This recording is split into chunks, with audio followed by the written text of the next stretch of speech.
Our regular meeting with a roll call, please. Commissioner Patton. Here. Commissioner Barwick. Here. Commissioner Webb. Here.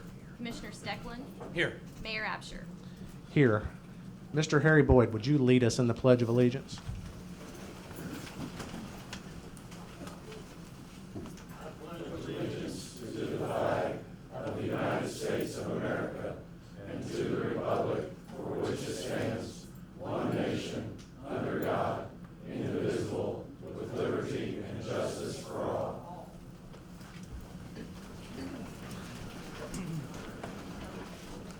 Okay, for those of you that have a copy of the agenda in front of me, I'm going to take some liberties with that order tonight based on the number of people that are here. And the first thing is we're waiting on somebody from the Chamber of Commerce with the proclamation, so we're going to skip over item number 4 until that's here and we have something to actually proclaim and sign. So we'll come back to that. So we will, though, move on to item number 5, which is our consent agenda. We have 5 items, buckets of items, if you will, items A, B, C, D, and E. As has been my practice, I'll ask the council members if you have any of those items you'd like separated from the consent agenda and voted on separately.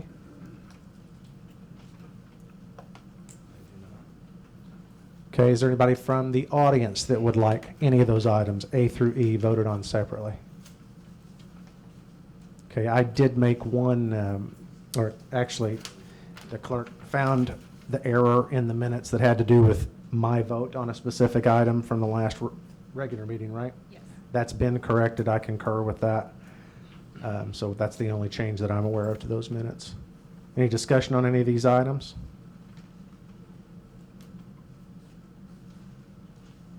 Okay, roll call, please. Commissioner Patton. Yay. We didn't have a motion. Oh. Second. Oh, darn it. I would make a motion that we accept the consent agenda as given. I'll second that motion. Okay. Can I say roll call now? Yes. Roll call, please. Commissioner Patton. Yay. Commissioner Barwick. Yay. Commissioner Webb. Yay. Commissioner Steckland. Yay. Mayor Absher. Yay. All right, we have one item under old business. I had asked, I think, we'd opened bids on carpet replacement at the pavilion last meeting. Let me try to make this relatively simple. I spent quite a bit of time with Jared. I saw Jared here. Where did you go? There, you are, right in front. Make sure I'm telling this math right. You can come up there. We had budgeted $44,000 in last year for this year's budget for carpet replacement. We got, just on how it was bid, we got a bid for labor and a bid for the material and the removal and all that stuff. Those 2 items, which we knew last meeting, were significantly more than what we had planned at $60,704.50.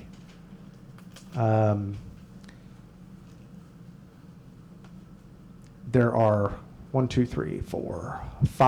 or 5 different budget line items that Jared recommended that he could do without. Some of it was some replacement of some tables that was put into the budget. I think that was $5,100 if I recall right. I'm looking off of my tape here. We can go through it ad nauseum. I've been through it ad nauseum with Jared. Here's the bottom line. We can get within budget of $2,444.50 and go ahead. We're still over budget by that amount. But it comes down to that.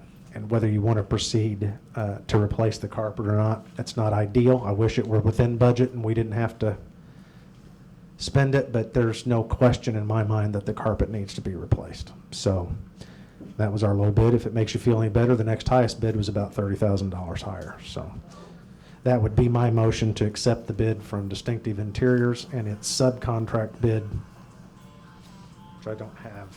What was the name of that vendor? Darn it. Starts with a G, I think. That helps you.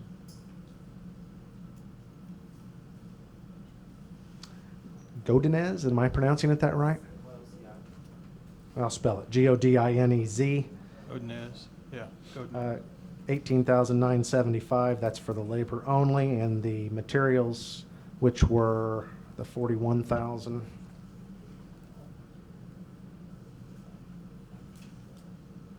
$729.50. I think they did the work at the Civic Center, didn't They did, and this is essentially the same material, same carpet, not the same pattern, but the same type of carpet. Yeah, same type, same quality of carpet. Right.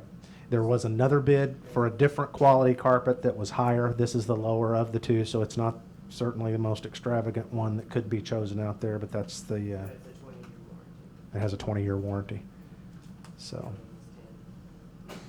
the current carpet was 10, or the other bid was 10? Bid is $30,000. What was the current carpet? Do you even know, since we weren't there when that was put in? Okay. About a day. About how long Yeah. ago? Okay, so anyway, that's my motion, that we accept those bids and proceed. they? Jared, do we have all of the bases covered on this? Labor, material, removal, Yes. haul off? Because we kind of got stuck over at the Civic Center with some extra costs we weren't expecting. You've been through it, you feel comfortable with it? Okay.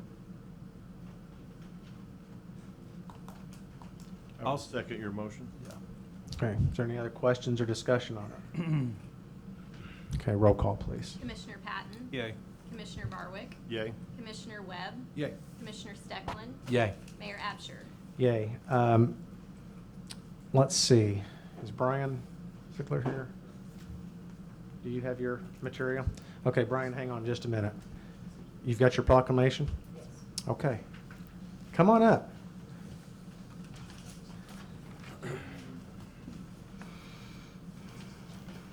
Just read it, and then sign it. You guys want to come up? Somebody else want to read it? I don't want to read it. No?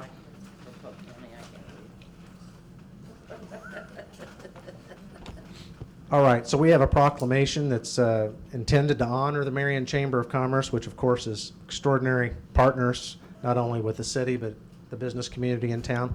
Here's what this reads. Whereas the Marion Chamber of Commerce, with businesses, merchants, and industry to advance the civic, economic, industrial, professional, and cultural life of the city of Marion, and whereas chambers of commerce have contributed to the civic and economic life of Illinois for 181 years, since the founding of the Galena Chamber of Commerce in 1838. And whereas this year marks the 100th anniversary of the founding of the Illinois Chamber of Commerce, the state's leading broad-based business organization. Whereas the Chamber of Commerce and its members provide citizens with a strong business environment that increases employment, the retail trade and commerce, the industrial growth in order to make the city of Marion a better place to live. And whereas the Chamber of Commerce encourages the growth of existing industries, services, and commercial firms, and encourages new firms and individuals to locate in the city of Marion. And whereas the state of Illinois is the home to International Chambers of Commerce, the Great Lakes Region Office of the United States Chamber of Commerce, and the Illinois Chamber of Commerce, and more than 400 local chambers of commerce. And whereas this year marks the 104th anniversary of the Illinois Association of Chamber of Commerce Executives, a professional development organization for the Chamber of Commerce professionals. Therefore, I, Mike Absher, Mayor of the City of Marion, proclaim September 9th through September 13th as Chamber of Commerce Week in Marion and call its significance to the citizens of the City of Marion. And of course, it's signed by myself and attested by the clerk. And besides all those whereases and therefores that might be in there, I hope you guys accept on just plain English how much you guys mean to the city, all the businesses of the city. We talk often. You guys are important, make a difference, and we appreciate you. So, congratulations.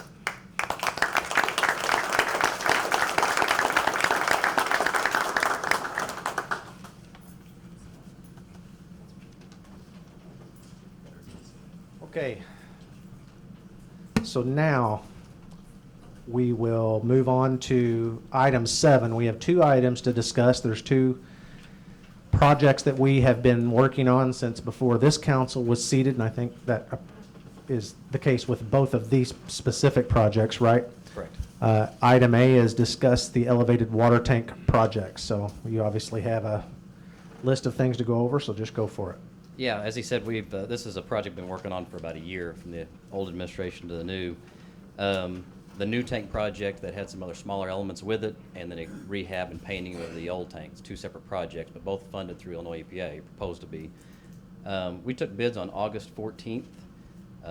At that time, the bids came in high, as well as going back to Illinois EPA, and I think I've told the old administration and probably mentioned this one, is everything is verbal with them right now, with their offer and what their requirements are. So until you have that loan agreement in hand, you don't really have anything in concrete. Their funding has changed. And before we were talking about 75% loan forgiveness, but now we're at 60% debt forgiveness, with the biggest issue for us is it's capped at $800,000. So obviously that affects our project quite a bit when we're talking about a few $1 million. But we met last week, a group, Mayor Absher, Commissioner Stecklin, and a group of us kind of going over the project and the financing and breaking it down per customer per month. And as we talked, I think we came to the conclusion that what we'd like to proceed with is actually still the two projects. The existing tank, even though it's higher in bid, we can still handle that if we still get the funding and 60% debt forgiveness. But as far as what I call the new tank project, we would actually take the new tank out of that project for a future project, since we're limited on the debt cap, and rebid the other elements. But those are replacing some undersized water mains, looping water mains for a more reliable system.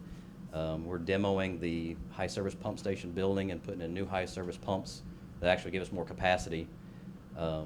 As well, at that time too, we were talking about, since we have an option on the land, which was the next agenda item for the tank, is actually exercising that option to have it in hand for a later project.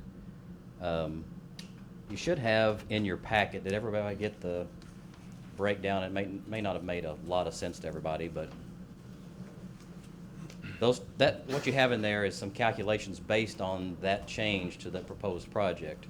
Obviously, it's a big change taking the tank out, but it's still a good project and viable, but it actually gets us into something that we can, build the tank at a later date, depending on the financing of EPA or whatever other financing we might have.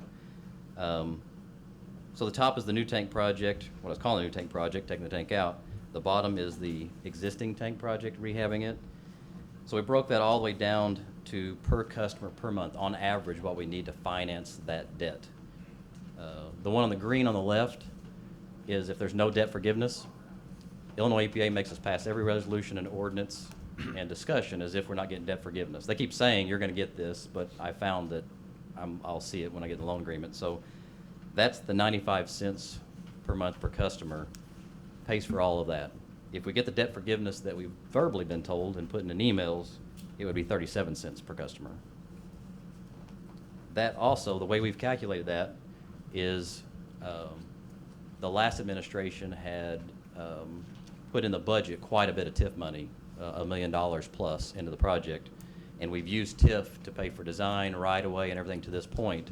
So what we're proposing is we could use the $38,000, whatever closing cost too we would have for the land out of TIF, and then move forward the rest of the way at those numbers without TIF, meaning about $740,000 of TIF money could then be reallocated for other projects if we want. So it's 1.5% interest money, so it kind of boils down to that 37 cents if we get what they're telling us we're going to get. That's a lot of information real quick, but is there any? Well, the thing, the layman on that committee, the thing that made most sense to me was breaking this apart, because with the tank and everything in it, we get a one debt forgiveness thing, 800,000 cap. With this, we break it up, we can maximize that. Mm-hmm. So my thing is to get as much as we can on the debt forgiveness. It makes the sense. And everything came in so much higher because the EPA. Yeah, that changes every July 1. And before we were told, oh no, your money's held, you're going to get this, you're going to get this, and I was kind of like, oh, proceeding cautiously, but then, okay, no, you're going to get this money, but every July 1, the rules change. Meaning next July 1, the rules change. It may be debt forgiveness may go back up, may go back down. I think we had 25% at one time on the Wren Lake project back in the day. I think that was right. So, so it changes every year. And can you share the capacity that tank will be? 500,000 gallons? 500,000. Yeah. Yeah, if that tank goes in the air, then we'd have 1 day's average storage in the air. Now, we actually have a lot more at the plant, but we pump it, and thus the backup generator that'll be in this project as well, so. So Brian, we're basically taking the new tank out of the equation. Still going to retrofit the tank down here at Boulevard. New pump station and pumps, and various water lines to, that's our project now. The only thing we've done is we've plucked the tank out of the project, Correct. right? So we've got a small water main right along Broking, if and when we want to put that tank in, Right. and then the tank site itself. Right.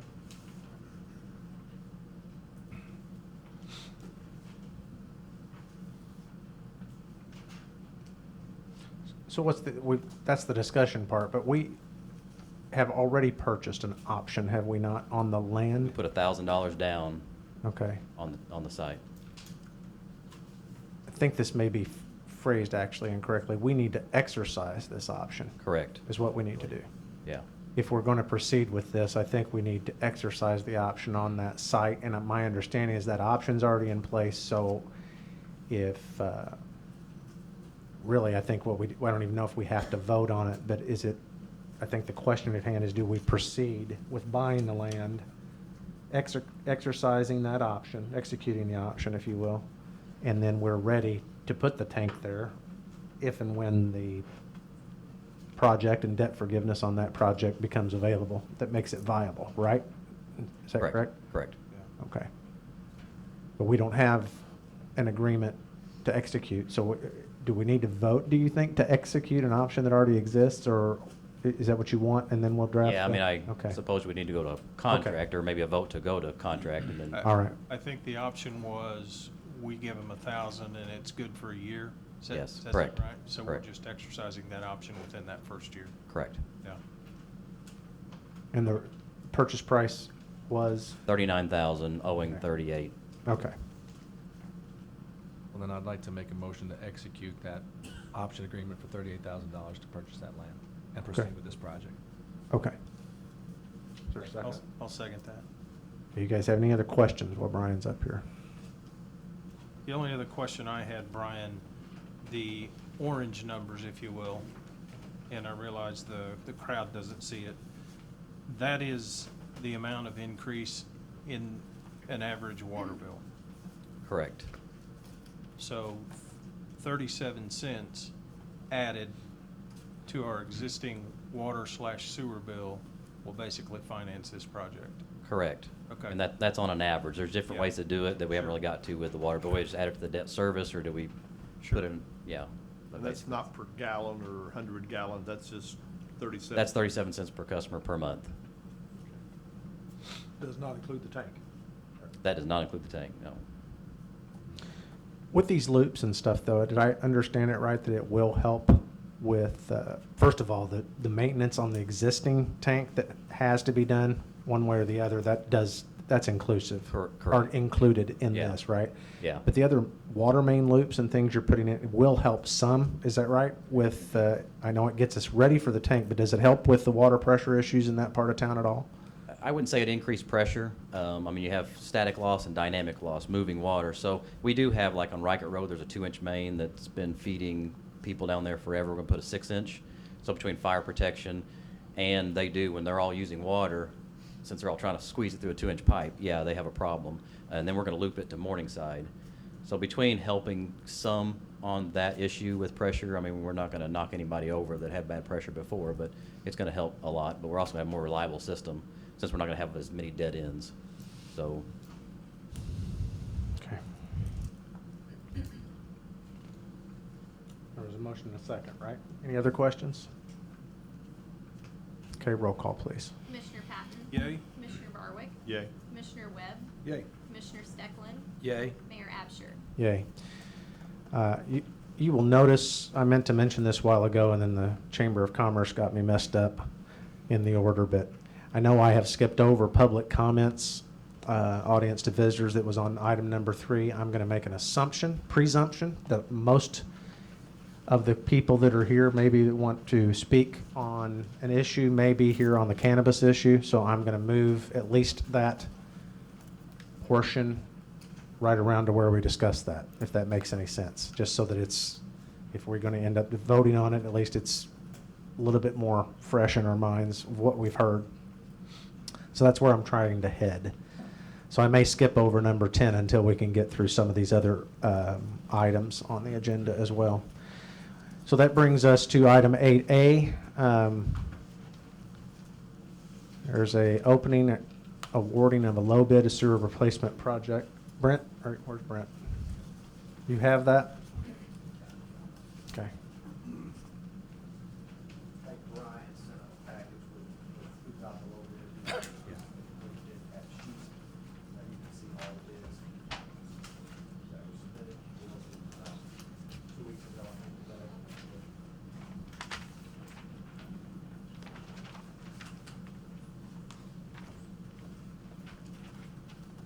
I guess possibly it might be prudent to speak a little bit about this project, because this project actually got started 2 years ago, I think, and Mayor Butler was still mayor.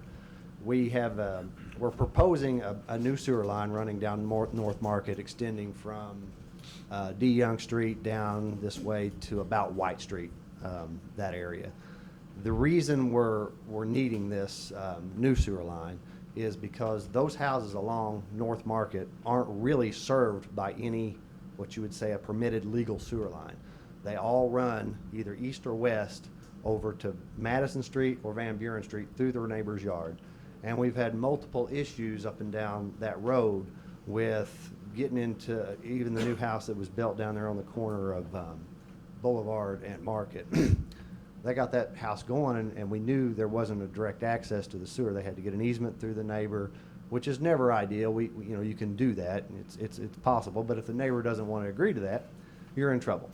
So we've got a lot of customers through there that are hooked together, and the lines are very old. The potential for problem is high. I mean, eventually we're going to have to do something there, and we decided it would be best to go ahead and run a brand new sewer line, so if any of those customers ever need to have access to proper sewer, they're going to have it. With that said, are there any questions about the purpose of the project or the scope? Okay. Took bids. The project grew on us a little bit from when we very first started to. So when we took the bids, our estimate was a little higher than what we actually budgeted for. So that scared me. We ended up getting a very good price from Scuda Construction.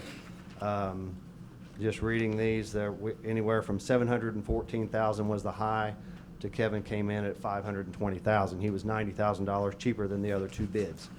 So that helped. That helped some. Now we've got to talk about how we're going to fund this thing, because like I said, it was just a little bit out of what we originally budgeted for. But when we started looking at monies, I got with Steve Hale. We looked at what we have available in our unallocated debt service account, which is just a savings account with unallocated debt service that doesn't go to paying any bonds. And we had the money to cover this project. Now, with that being said, we have other sources of funding too. We have a $100,000 DCO grant that Glenn Clarida got this year that will go directly to that. $80,000 is coming from the street department to help out with the sidewalk costs that we're going to have to replace. We've got $45,000 approximately of engineering fees that we've already paid for the design, so that comes off of that $618,000, and then the debt service will cover the remaining $253,000 that's there. So we've got the money to do the project, and basically we're asking for a vote tonight to go ahead and accept the low bid on this project to get it going, unless there are other questions. Brent, again, where does it start and end of the project? The project basically runs from D. Young down Market all the way past Boulevard, on the other side of Boulevard, down to about White Street. Okay. Now, the money is very, very tight on this project, and we've already instructed the low bidder that we're starting on the big chunk of the project up on the north end, and then if things run over at that part, we're going to have to cut off some. There's a couple of lines down on the south end that we can take off to stay in budget, if that makes sense.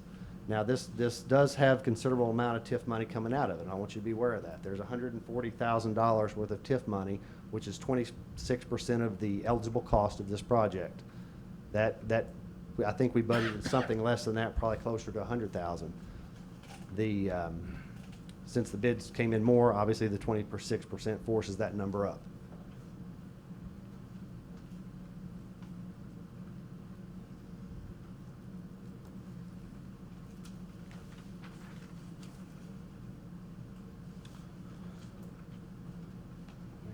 Motion? Somebody needs to Brent- make a motion. Brent, does this project include retapping into the new sewer line? It does not. The customers there, what the project does include is every property will have a lateral run to their property. So if they decide that they need to be on a new sewer, if they start having trouble with the sewer that's existing, then all they'll have to do is run it out into that lateral that's there for them. So they're not forced to tap this? The original scope of the project included hooking the customers back up, but that cost was just too much. We couldn't do, we've actually had to put this project off an additional year just because of the cost of the project. So we lightened the scope up. We basically putting the main in and giving them a lateral to go to, which is substantial as far as the cost of replacing a sewer to a house. So that's where it's at. I mean, that's what we've got proposed. So we're gonna provide the lateral to the The residences? lateral, yep, that's right. And there may be several that will want to go ahead and hook on. Some customers haven't had trouble. It's just a matter of time, I think, before Yeah. they will, because it's an old system and a lot of people are hooked on together. So, this is not a very unique situation in Marion. We've replaced other in town. I think, Second I Street. think Bob was commissioner when we did the 2nd and 3rd Street, maybe, Yeah. or were you? I can't remember, but that was a substantial one. We've obviously added sewer to Spring Garden and Rolling Hills. Those were good projects. We've got a lot of small projects like this, which we're actually working on a larger capital project plan to encompass some of these. But this one's a big one here. Brent, approximately what's the tap cost for residents, for a homeowner? Well, Estimate. the tap fee is very inexpensive. I mean, it's $100, I think. Okay. The Cost of them, the though. cost of running the sewer is widely variable. It just depends on the location of the house, how deep is it, do you have a basement, a lot of things like that. The cost, and I can't remember off the top of my head what some of those costs were, but getting into the house was going to be a little complicated, and when it's complicated, the bids come in high. So we knew that would happen, so that was something we were forced to take it out just due to budgetary concerns. And how deep is the sewer, Brent? I've got the plans over there, and if you do want to look at it, we can. It's fairly deep along some parts of Market because there is a hill there. The sewers get pretty deep there. We actually Glenn had to redesign. That's why some of the costs went up. We had to redesign and go 2 directions Right. with the flow instead of all one direction. Right. So, and that shallowed it up some, but you have to maintain a certain depth to catch the basements there Right. too. Okay.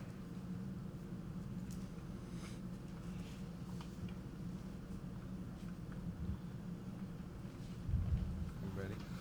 Yeah. I will make a motion to award the low bid for the sewer replacement along North Market to Scuda Mhm. Construction for $520,627. Second that. Any other questions?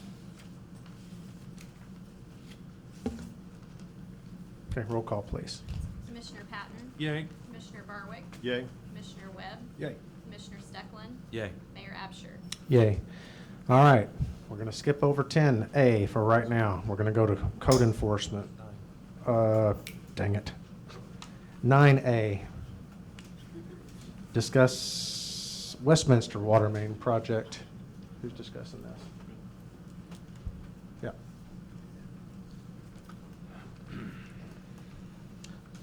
Yeah. We've talked a couple of times about Westminster Road and improvements that we may be doing in the future, and that's still to be determined exactly how we do that. But one thing we knew is we have some water main under parts of that road in the way of storm sewer, so we need to get that out of the way.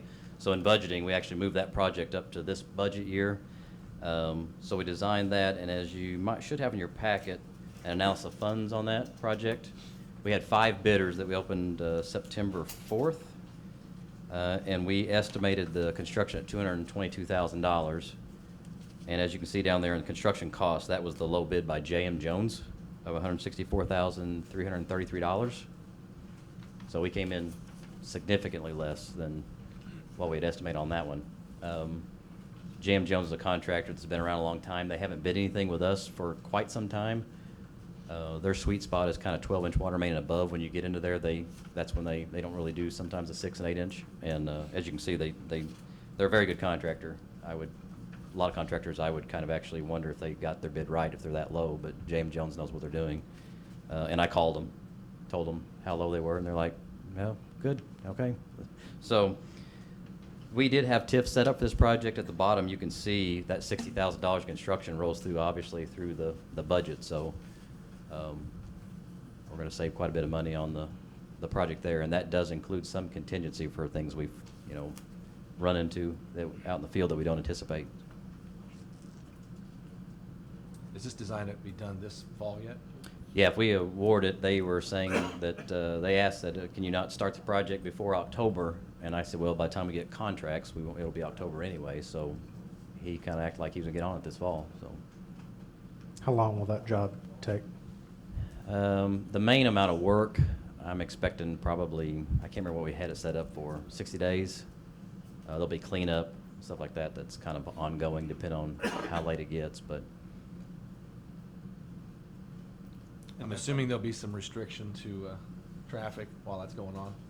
A lot of it's off of right-of-way. We have easements. We went and got easements from the school, It's going on the north side, right? north side, but basically from Fosse to Abbey Lane, that first little cul-de-sac as you come off Carbon. That's about the general area we're doing. It's all the north side off of road right-of-way, giving us room. So I don't anticipate a lot of problems with traffic. That road has become quite heavily traveled. Little highway? Yeah. And by the way, that stop sign is in a good spot. Yeah, it's not like they're shutting down a lane to put this in or anything. There'll be some disruptions as they move equipment in and out.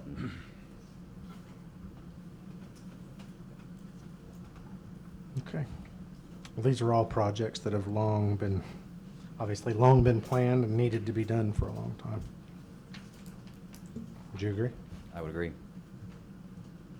I'll make a motion again, if that's okay, that we award that bid to J.M. Jones for the Westminster Drive Water Main Replacement Project for $164,333. I would second that. Okay, any more questions? Okay, roll call, please. Commissioner Patton? Yay? Commissioner Barwick? Yay? Commissioner Webb? Yay. Commissioner Steckland? Yay. Mayor Absher? Yay, now we'll move past 10 for the moment to 11A. We advertised for a bid on a demolition of a residence. I'll pass that to somebody. I don't care. You open it. We got 3 bids, it looks like.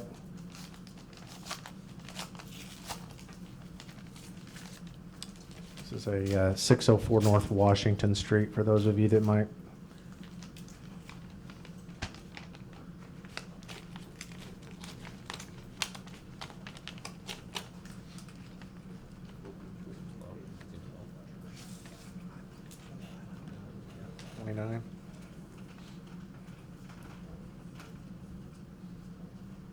Doug, do you have an amount on yours?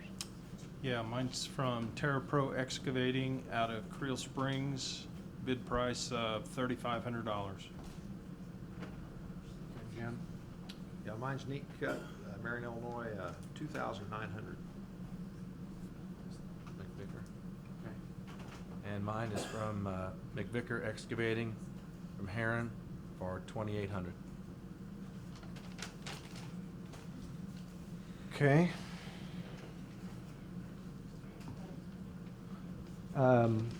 Kathy, have you used, I know the name, but I'm presuming we've used them before and their insurance and stuff is in proper order as far as you know?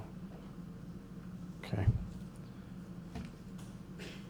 Okay, so the low bid is 2,800. We would need a motion, if that's your pleasure, to accept that low bid from somebody. Motion that we accept McVicker's bid for $2,800. I'll second. Okay, roll call, please. Commissioner Patton? Yay? Commissioner Barwick? Yay? Commissioner Webb? Yay. Commissioner Steckland? Yay. Mayor Absher? Yay. Okay, Mr. Olson, where'd you go? There you are. All right, now we're going to give you, this sort of started with me. I'll give you guys a little bit of background, and then I'll let you just go for it. Mr. Olson's got a fence that was deemed as unpermitted, literally, did not have a permit for it. When it came down to it, it does not meet our zoning laws, or I did not think, and it told him his recourse would be to appeal to the zoning board, which he did. They have denied his variance request, and so that leaves Sam with the opportunity to present to the entire council. That's, I think, where we're at tonight. And so you get your turn. Okay, thank you. I just have a quick statement to read. I passed out some pictures for y'all to look at, and the pictures of my house are on the back, and then I'll just guide you through the rest. It'll be real quick. I just have a statement to read about it, just kind of to plead my case. I was a homeowner in the early 2000s, and I had a nice privacy fence covering my entire backyard. Back then, I didn't have to get a permit to put up the fence. I simply had to ensure that the property lines were correctly used. After my divorce, I sold this house. I've been renting ever since. In 2013, I moved into my current house, and I've made improvement after improvement to make the house nicer for myself and my teenage daughter. I currently have 2 dogs. I have an English Bulldog of 6 years. I have an American Bulldog who's still just a pup. Earlier this year, I asked my landlord if he minded I put up a small temporary fence as long as it looked good and could be taken down if I ever moved, which won't happen until my daughter at least graduates high school in 5 or 6 years. He had no problem with it, and so I erected a small fence off the back of my back deck and around the side of my house so that I could let my dogs go outside without needing any tie-outs or leashes, and so they could use the bathroom out there. I'm a single parent who pays 1/3 of my salary towards child support, so I didn't want to erect a $1,200 privacy fence that estimates directly from Home Depot. Instead, I put up the fence pictured on the very back, and it has been working great since around the first part of the year. After a rental home inspection about a month or 2 ago, the coding department told us that the fence was against code since it was made of metal. The city refers to it as a wire-based fence, and the code that I was presented with. It's a wire-based fence. However, any chain link fence is more wire-based than this one that I have. It's practically invisible, and it does not look cheaply made or shoddy. It's not an eyesore. My landlord agrees, and so even did the home inspector, that it didn't look shoddy. He advised me to apply for a variance. I did so, and even the variance committee agreed that it wasn't an eyesore, but still voted to deny the variance. I was told the reason was that it was simply against code, which makes me even question why we have a variance process. Makes me question why we even have a process for variance, since that is the whole point of it, to get an exception. But they told me that if they approved mine, they would have to approve them all, but they recommended that I take my case to the city council for possible overturning that decision. Now, before I go on, I just want to make a quick point. I just want to stop here to simply make a point. In World War II, Jewish people were collected, put in concentration camps, and killed because it was the law. Prior to the 19th Amendment to the Constitution being passed, women were not allowed to vote because it was the law. Prior to the 13th Amendment to the Constitution and prior to the Emancipation Proclamation, black Americans were allowed to be kept as slaves and in involuntary servitude. Why? Because it was the law. Just because something is a law doesn't necessarily, in this case a code, doesn't necessarily mean that it makes sense. And it does need to be changed. The United States Supreme Court used a test to decide an obscenity case called the Miller test. The court justices decided that if an average person applying contemporary community standards would find the work obscene, then it probably is. It can also be referred to as the eye test, or we could even call it a common sense test. The justice in the case wrote that he cannot define obscenity, but he knows it when he sees it. I'm suggesting that the city adopt the same method in deciding its fencing code enforcement. My property does not produce an eyesore. I've included many pictures of fences within the city. Those are on the front couple pages. Now, these fences within the city do meet coding requirements, but would most assuredly fail an eyesore test by a reasonable person. So those fences get to stay up, and mine doesn't. It took me merely 30 minutes of driving around our town to find all of these pictures. Only 30 minutes. Just imagine if I had taken an entire afternoon. Lastly, I'm almost done. I understand that the city is considering a new plan. I even watched the mayor present his plan for the special council meeting last week. He spoke about item number 4 in the plan being the beautification of our town through code enforcement. and that the city only has 3 people in that department to enforce 9,000 homes of code enforcement, which includes a third of those homes as renters like myself, who are actually held to a higher standard, which in my mind is almost bordering on discrimination to renters. In any case, I agree that the city needs this new plan. I fully endorse it myself, but with a simple eyesore test change to the rule, it would ensure single parents like myself, or others who are in the mid-class, who are doing their best to beautify their own property without going into massive debt in order to protect their family and their neighborhood, and it would waste much less time so that the coding people wouldn't have to go through and inspect these type of things, or go through this process that we're at right now. And again, sorry, waste less money going into that resource. Again, you have the pictures.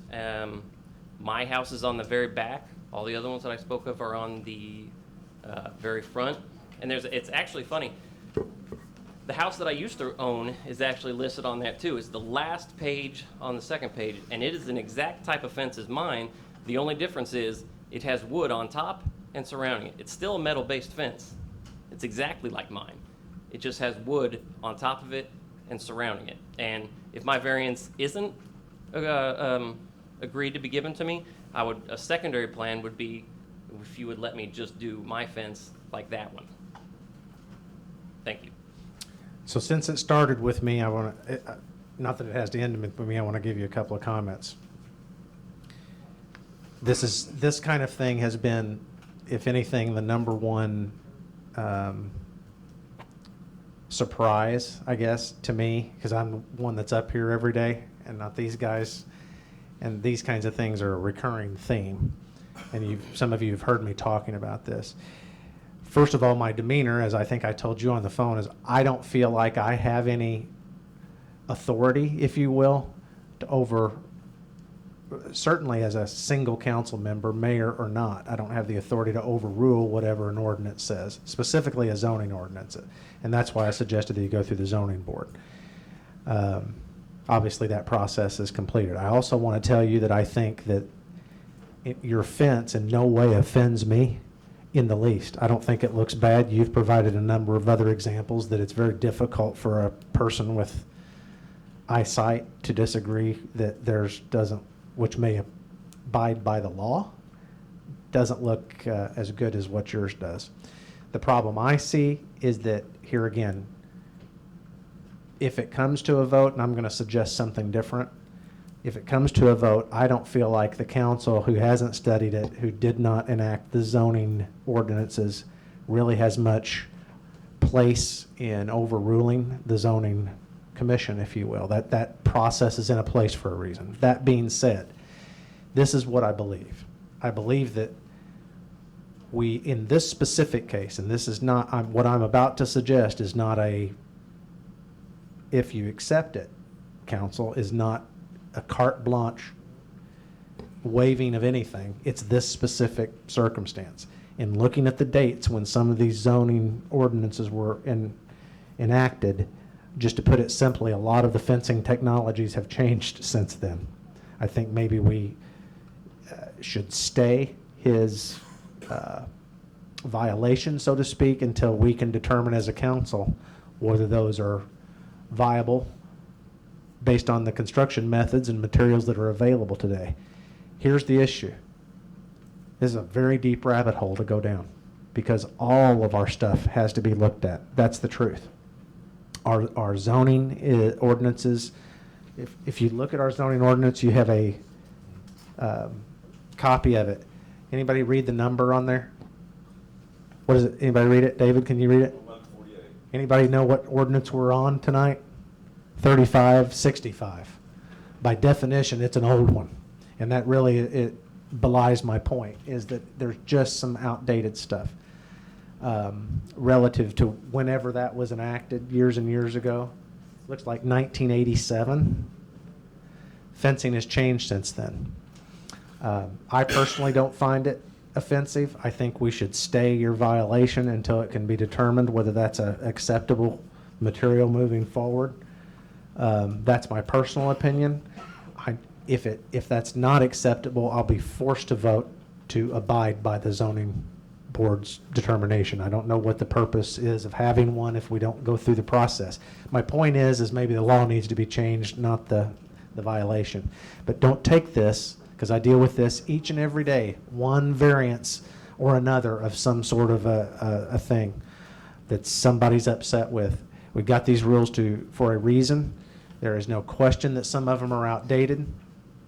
We have to deal with each circumstance as it comes, but I'm just having a hard time finding your fence offensive to the point that we should demand you tear it down until we can determine whether the council as a whole has changed its opinion since 1987 on this.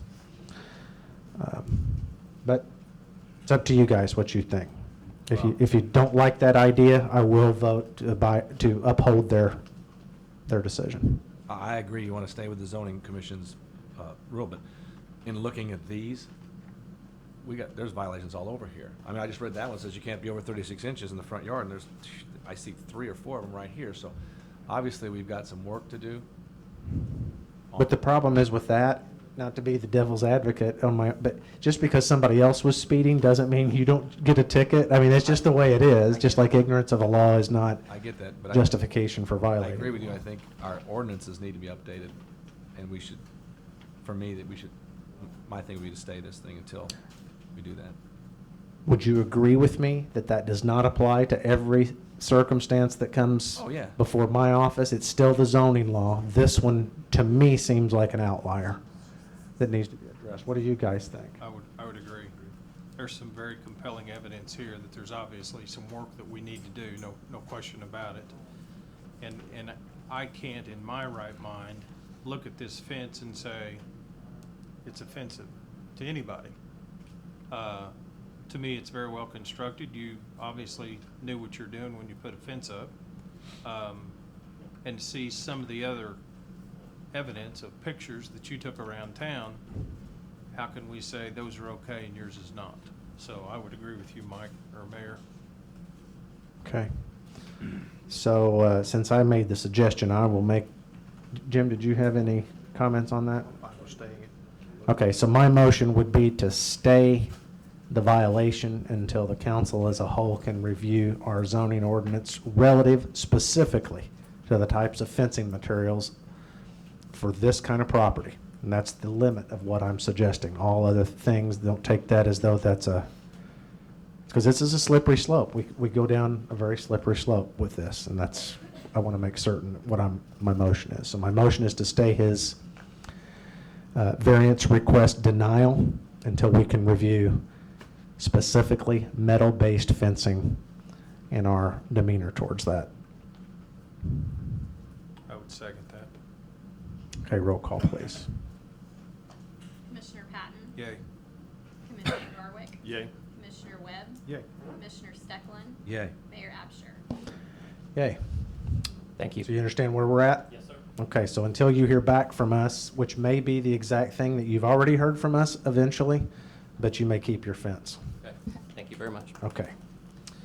All right, I believe we have a item 12A, open resealing bid on asphalt paved streets and parking areas. Do you have that? Yes. Okay. I've got the bid here. We're going to do just a portion of the streets out there. It's mainly in front of the offices and the maintenance buildings in the Rose Hill Cemetery. And we went out for bids in the paper and did it according to Hoyle as far as that goes, and we only received one bid. I've got it. I'll go ahead and open it. Okay. This is Rose Hill, you said specifically, right? How long has it been since we've resealed Rose Hill? Man, do you know, Doug? It's been 4 or 5 years maybe? Okay, so it's a due.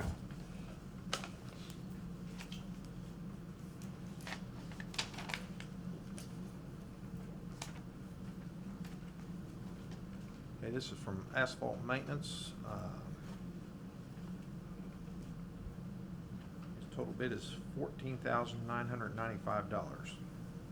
Since we've only got one bid, does that, I'm just curious, do you have any idea what that would have been, Doug, the last time, since you knew how long it would have been? Do you have any? We did advertise this in the paper, right? Yeah. Still only got one bid? Yeah, it is a budgeted item, and we Okay. have money in the budget to do it, so, That's Okay. under our budget amount. yeah. And Jim, I doubt if we've ever been resealed because those streets were resurfaced about 25 years ago. Okay. Maybe that's what I'm I doubt if thinking they've ever of. been resealed. This is probably the first time. Maybe that's what I'm thinking of. They were actually were We paid. resurfaced Yeah. most of the streets of Rose Hill, Yeah, and again, this is the first time that they would have been received. okay, thank you. With that, I'll make a motion to approve the bid from asphalt maintenance for $14,995 to reseal a portion of Rose Hill Cemetery streets. I'll second that motion. Okay, roll call, please. Commissioner Patton, Yay. Commissioner Barwick, Yay. Commissioner Webb, Yay. Commissioner Stecklin, Yay. Mayor Absher. Yay. Okay, I'm going to move to item 13B. I told you I was hopping all over the place, for those of you who have one of these.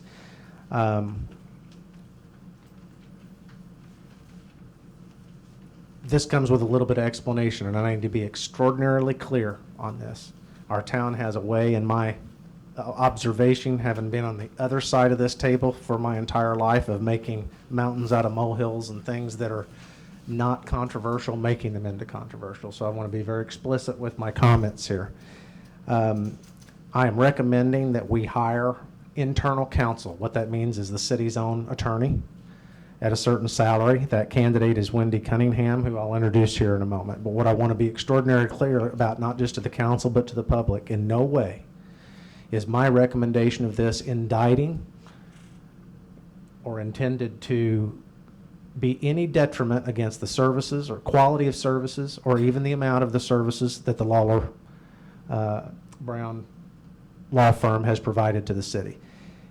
David and I have talked about this. It's been conspicuously talked about. It's simply what I believe, if we found the right candidate, which is the big thing with anything, it would be more cost effective for the city to have internal counsel. I don't even know that, begrudgingly, I don't even know that you disagreed with me on that point.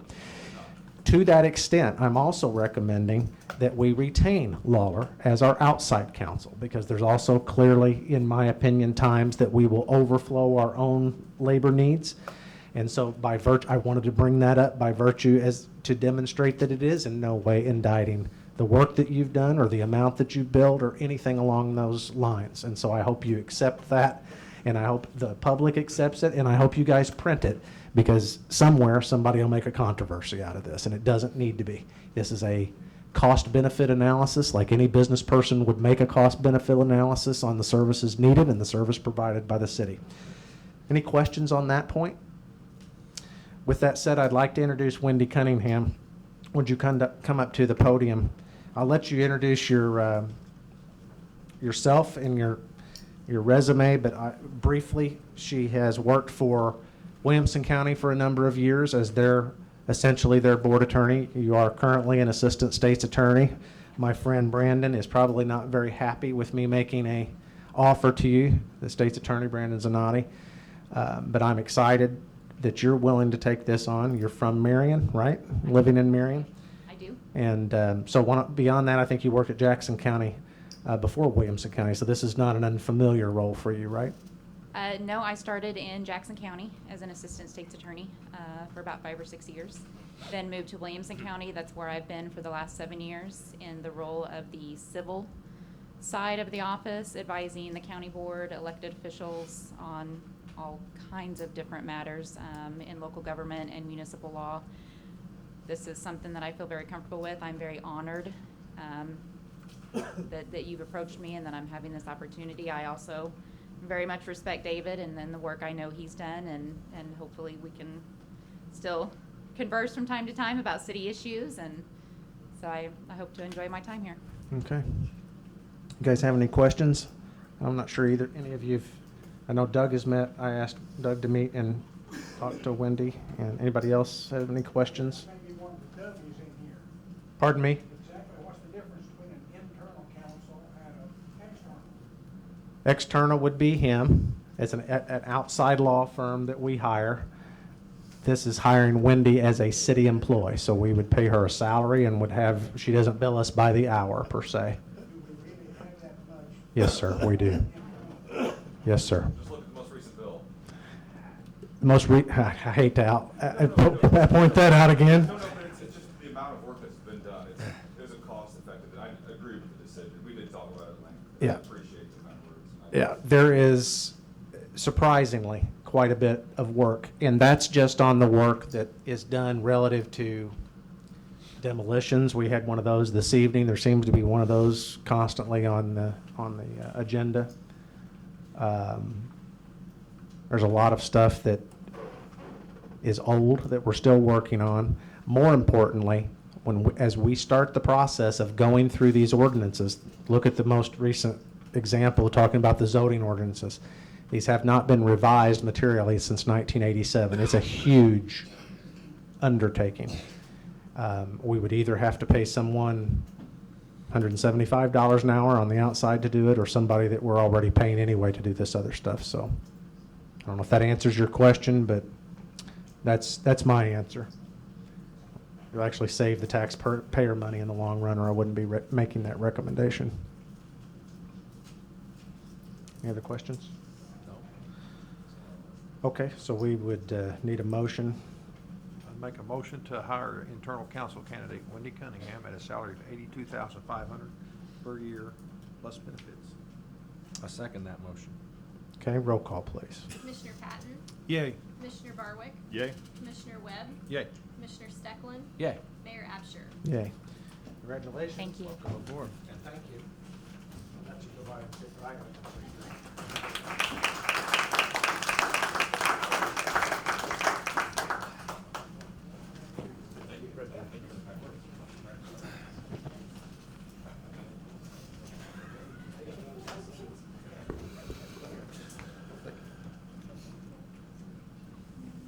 Let the record show I found a dime that belongs to Jim on the floor.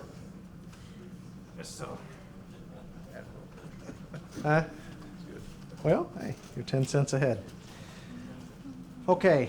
What I'm trying to get to is I sense that we probably have two subjects that we need to talk about at length that the public may or may not want to be involved with. And I'm trying to hold those off so that we can have a public comment section kind of adjacent to when we're talking about it and or voting on it. So with that said, I'm going to move on. We're going to do commissioner reports.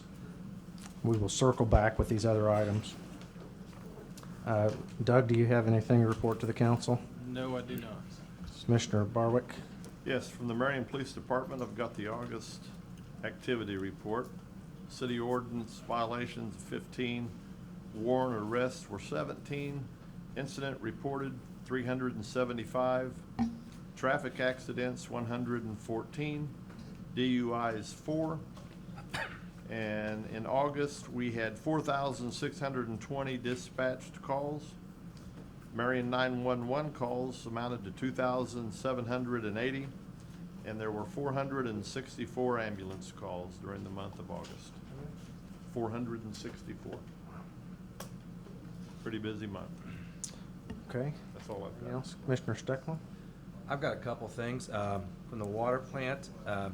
Just some information. This is something that I think people don't think about a lot, but we replaced 29 meters. We talked about this last meeting of what a big thing that is for the city, that we can detect a leak within moments, instead of days. So we don't have a lot of wasted water that way. Put in 820 feet of new 8-inch water line on Carbon and Morgan, where the new roundabout is going to be going out there. There was 2 main breaks, a 4-inch and an 8-inch out by Burger King. Everything was completed within 24 hours with hardly any disruption to customers, and everything was done by the city employees, which is another tax savings to our citizens. And I just have a quick question of everybody. Does anybody have any idea what Marion's daily water consumption is? Because when I saw this, I was just like, wow, that's incredible. Just under 1.9 million gallons a day. That's just astonishing to me. So we move a lot of water underneath this city every day, so that's all I've got. Commissioner Webb? So I just have a short, street department, with the weather finally drying up, we're trying to get some street repairs done. We have some concrete road issues that we're dealing with out in the Hunters Run area, and Summerfield as well. Addressing the drainage issues in the Sunset Terrace and Western area. A lot of this ditching that we need to do, you gotta wait till it gets drier. We tear it more than we fix, so we're working on that now as well. So, and also doing some sidewalk repairs throughout various parts of town. We do have the city app, and in the last 30 days, we were at 90% completion on those that turn in on the app. So remember, if you see something, you can use your phone and let us know right away, and we'll respond. So, thank you.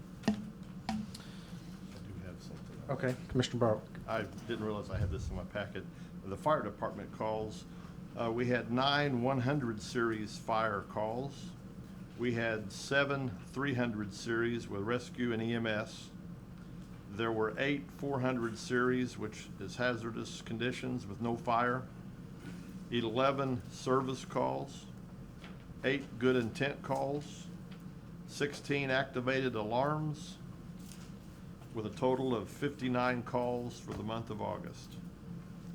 And the most frequent call was the 700 series, which was the activated alarms, and that was 27% at 16. Do you know what the different nomenclatures are, 1, 2, 3, 400 and such? I do not. I don't either, so that's why I was asking. Apparently one is 100 more than the other one. It is, yeah. Okay. Okay, so this, we got commissioner reports. Will there be anything? Yeah. One other thing. I was just gonna say, I forgot to mention a while ago, the city treasurer's office is looking for a replacement employee. Applications are to be taken through the 13th. Is that right, Steve? Through the 13th, so those that might be interested, please put your application resume in before this Friday. Right? Any other commissioner reports? Sorry. No, it's good. Before I move on, anything else to come before the council under miscellaneous before we backtrack? I don't think, unless you guys have a reason, that we have any purpose for a closed or executive session tonight. No one's made me aware. So now we'll backtrack. All right, this is where the public comment section, we're going to do this a little bit differently because obviously there's a lot of people that want to talk. We have 2 items remaining on our agenda that we had for discussion, one of which voting for, which is, I think, the more weighty of the 2 at this point, which is cannabis, adult use cannabis regulation. So how many of you are here, just so that I'm trying to organize this and figure out how to run the rest of the meeting. How many of you are here and intend to speak on one side of the aisle or the other on cannabis regulation? Just 2 of you? 3? As far as having it or not having it, Yeah, if you want to. so you're asking if we have it, or we against it? Well, I don't, let me make this clear. I don't know how useful it is to go one by one and say I'm for it, I'm against it. That's our job. But if you have something immediate or some evidence or something you want to speak to, you can put your hand down. I want to give everybody that opportunity to do that in context, but you know, if you've got personal experience or something, I don't know. Yeah, I need to really get right in this microphone. I apologize. Do you want to speak to it or against it? It depends on the clarification that you and I chatted about. I need to discuss that with you after. I've got information for you. It's not included in this ordinance depending on what we act or don't, but I have some information for you. Well, I may want to speak if you. Okay, that'd be Plan fine. on voting on the ordinance as it's proposed now. and Okay, I want to speak. well, we can do that. All right, so how many, just again, so I can organize this, 1, 2, 3, 4? Okay, so I guess whoever's nearest to the podium go first, that means you. So you just, Ron, if you don't mind. So whoever had your hand up next, be ready to come up next. Yeah, Ron Osmond, I think I know all you gentlemen one way or another, so I want to just talk about the cannabis business prohibition ordinance number, proposed 3565. First off, I'm not opposed to the ordinance at all. I'm all in favor of regulating and prohibiting the use of THC cannabis, which is 0.03 of the THC level. I'm all for that. However, as written, I believe that the ordinance is vague in the fact that it may inadvertently prevent the Hemp Act and any kind of production or any kind of sale of the agricultural hemp because of the way that it's written. When I look through the cannabis business prohibition and the regulation, I do not see a definition of cannabis. There is no definition of cannabis in your resolution. If you're going to prohibit something, and as you all know, this is not my first rodeo. I mean, I've written resolutions, I've interpreted resolutions, I've represented boards from all my life. There's no prohibition here. There's no definition of cannabis. And I talked to the mayor today, and I suggested to you is that all you need to do to address my concern, and I think it would be a concern of anybody that's in the industrial hemp business, just take the cannabis definition out of the act that defines cannabis, put it in your resolution. It's exactly what the law says. It defines cannabis, and that way there's no question that industrial hemp, as it's defined in the act, can be, it's not prohibited in the city of Marion. So all I'm asking for is a clarification. Anybody has any questions, I'd be glad to answer. Can you come up, wait, so you visited with me about noon or so on Yeah. this, I believe, and asked this. I asked Cody to call Illinois Municipal League on this very question before we inserted anything. So do you care to tell them what we found out? So to clarify on that topic, we used a model ordinance that IML produced. Illinois Municipal League, they're kind of serve as an advisory role on municipal issues. The ordinance that they put forth refers to the Public Act that was passed, which is 27, I believe, in this last General Assembly. The cannabis definition that they give in that act, as you said, would serve the purpose of what we're trying to accomplish in this act, because as cannabis is listed in our ordinance, it refers to basically the act. So what the act defines as the definition, our ordinance would also mirror that. It's not explicitly stated. That can be added if it's the council's discretion, but ultimately we're the ones that would enforce that as well. And since that definition appears in the act, our ordinance is modeled after the act and refers to the act. That's why it's not explicitly stated in there. That's the explanation they gave me. And again, ultimately, it's the council's decision, both on if they want that to appear in the ordinance and how that would be enforced one way or the other.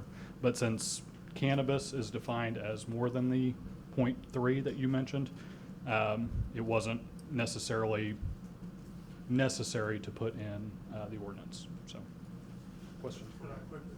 Sure. I'm well familiar with the Illinois Municipal League. I know the attorneys that are there, and quite frankly, they're not any smarter than I am. And if it's what you've just heard is that the definition is the same.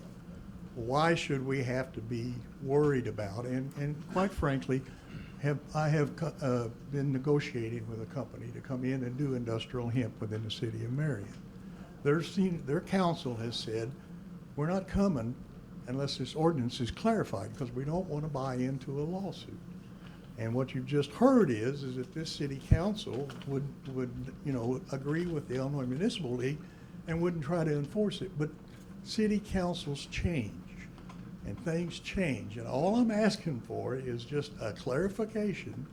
Insert one paragraph out of the act, which the Illinois Municipal League says controls. And by the way, there's no reference in your ordinance that says that this Public Act 0027 and the definitions controls. You have definitions in this that come out of that act, and you have several definitions. You have definitions of a person. But you read through it, gentlemen, you don't need a law degree from anybody to read through it and see that you have no definition of cannabis. And I understand that you rely upon your associations and things, but these folks make mistakes, and they're not going to then come in and say that their model act needs to be changed because they've sent it out to everybody in the state of Illinois. And I'm just asking that you just solve a problem before it occurs.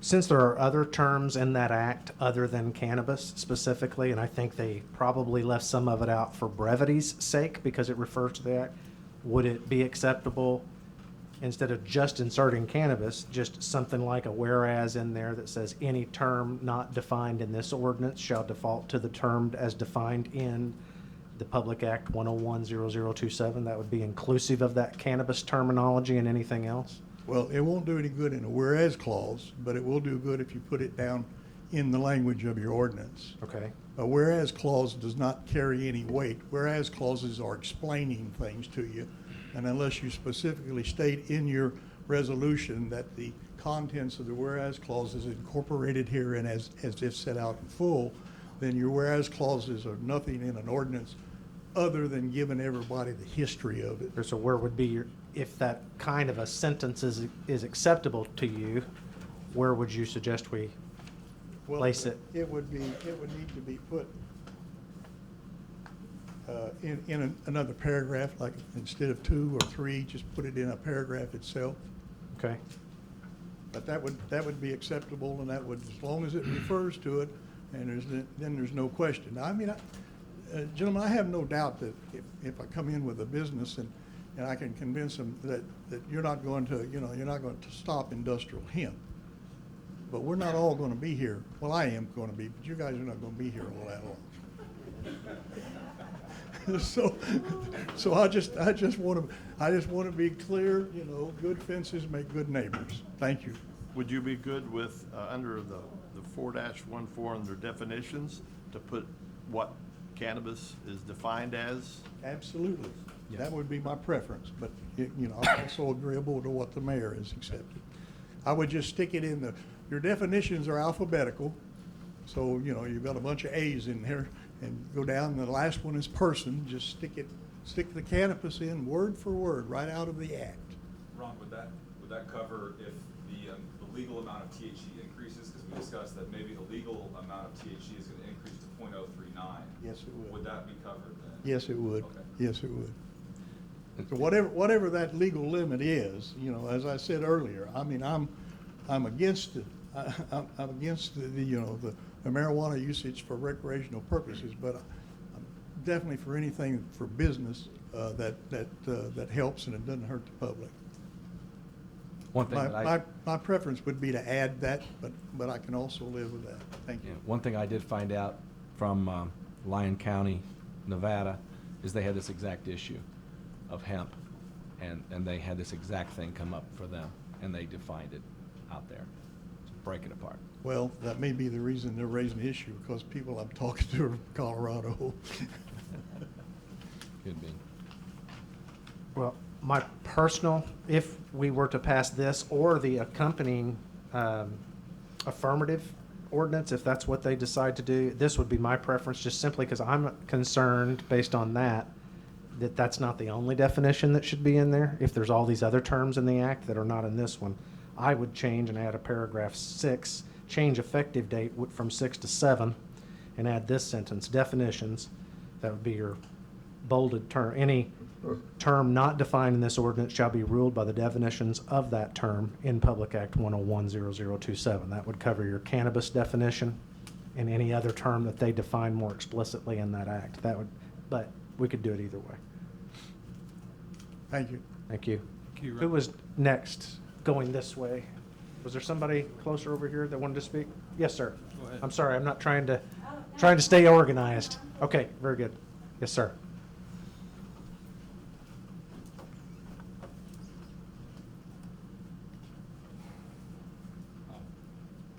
Good evening. My name's Jeremy, and by the grace of God, I have 2.5 years of sobriety. I want to thank everybody for the opportunity to address an issue I believe is so detrimental to our society that cannot be ignored: drug addiction. As a community, we have to get a grip on our addiction problem. In 1999, there were 16,849 overdose deaths nationally. But by 2017, there were 70,237, a major increase of over 50,000 people. Now, our state has passed legislation to legalize marijuana recreationally. So I came here tonight to share with you all a small part of my story. I remember walking with my mother on my first day of kindergarten. I was 5 years old. And she looked at me and said, "Honey, I smoke marijuana, but you can't tell anyone at school, or I can get in a lot of trouble and they can take you away from me." I didn't understand what she was talking about. Until a couple years later, when the DARE program came to my school, the police officers began talking about all sorts of drugs, and the first one was marijuana. They told us how bad it was. I remember thinking, my mom smokes weed, so it can't be that bad.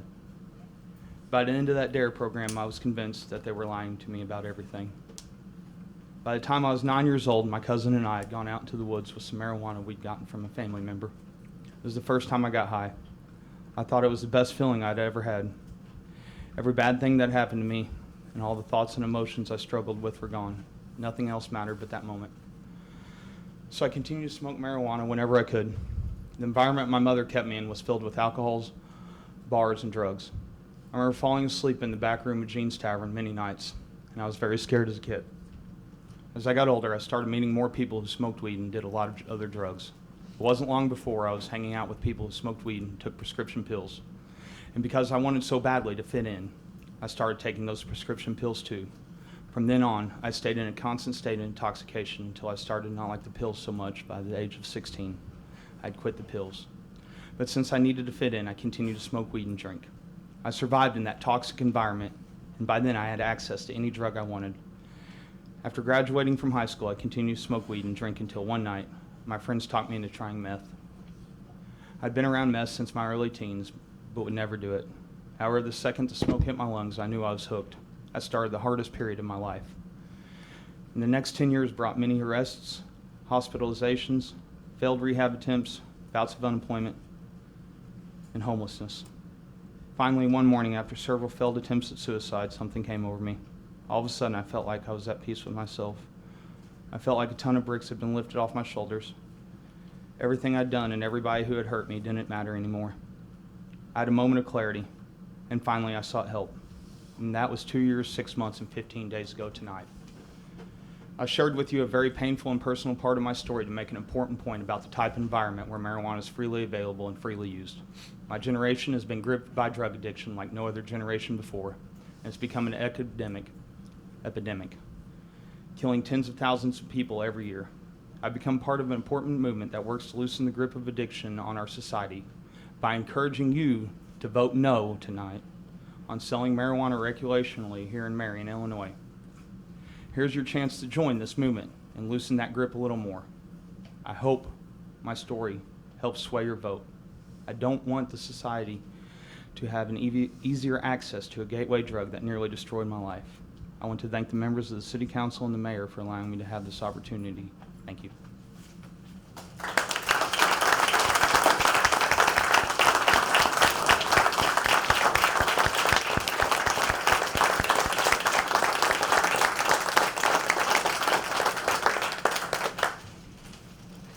Did I miss?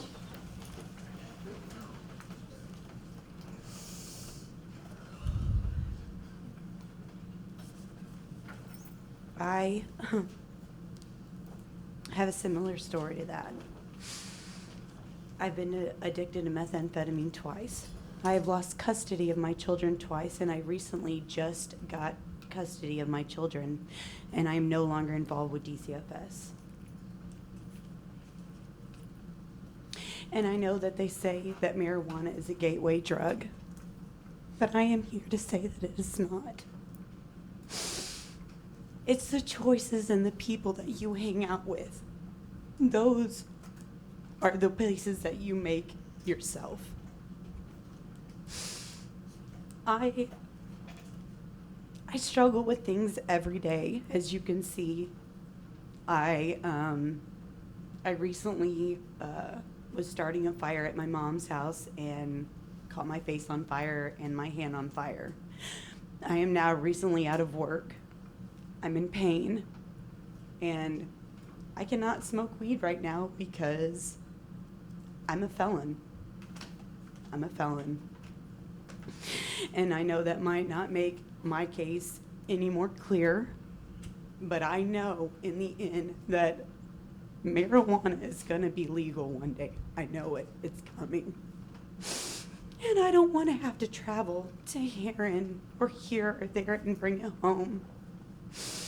Sometimes at night, I'm a single mother of 3 kids. I do it all on my own. I have a 9-year-old, a 2.5-year-old, and a 7-month-old, and I take care of them, and I love them so much, and I would never go back to methamphetamine, ever. And I know that I don't want to smoke a blunt. I don't want to smoke this or that, but sometimes I just want to take a something, because I don't know if you've ever tried to get prescription pills for yourself, But normally how it works, you go to a doctor and you say, you know, I'm having these problems. You're going to take this pill, you're going to wait 3 weeks. Then you're going to come back and we'll see if it works. And if it doesn't, you're going to have to go back and we'll up your dose and give us another 3 weeks and we'll see if that helps. Well, I have this bit of patience with 3 children and, you know, it's hard for me to maintain. To me, I know to some people it might be a gateway drug. But to the people who don't want to go back to that life, it's not a gateway drug. It's not. And I am here to say that it is not a gateway drug. It is something to help. It's not something I want to do on a daily, but just something to help me sometimes get through the day. And when you sent the letter out in the mail to ask me to vote for you, I wanted you to win. I did. I put every heart and soul. I wanted you to win. You acted like you were there for us. And I know I'm just one kind of messed up person in the town, but I work at Cracker Barrel. I take care of my 3 kids, and I work damn hard at it. Everything I do my best. And sometimes I struggle, but I pick myself up. And all I'm asking you is just to maybe give some thought into just helping this town out in just this little bit of thing. Because if we don't get it here, we'll get it somewhere else. That's why people want to move away from here. We need this kind of help. This will help with taxes. This will help with other things. Maybe people won't want to buy it off the streets. You know what I mean? They might want to just, well, I can just go get it someplace legally to not get in trouble or feel like I'm doing something wrong. You know what I mean? I feel like God put it on this earth for us. In a sense, he did. He did. Like with crack cocaine, no, because it's alternate, all those other things, but this is from the ground. And I'm just one person, but I know that I speak from a lot of us to just please have an open mind of this. That's all I ask from you. I didn't prepare a speech. This is me asking from a citizen. I've lived here 29 years, and all I'm asking is just to maybe change your mind just a little bit. What's your first name? Jenna? Thank you. Thank you. There's one more name, or hand up, I believe. Over this, yes, sir.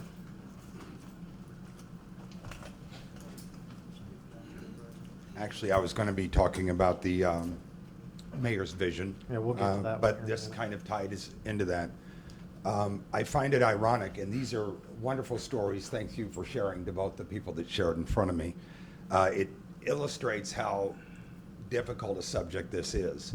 A lot of us would never consider doing this. But our state has made it legal. They didn't hire you all to run your version of Marion. They hired you to run Marion.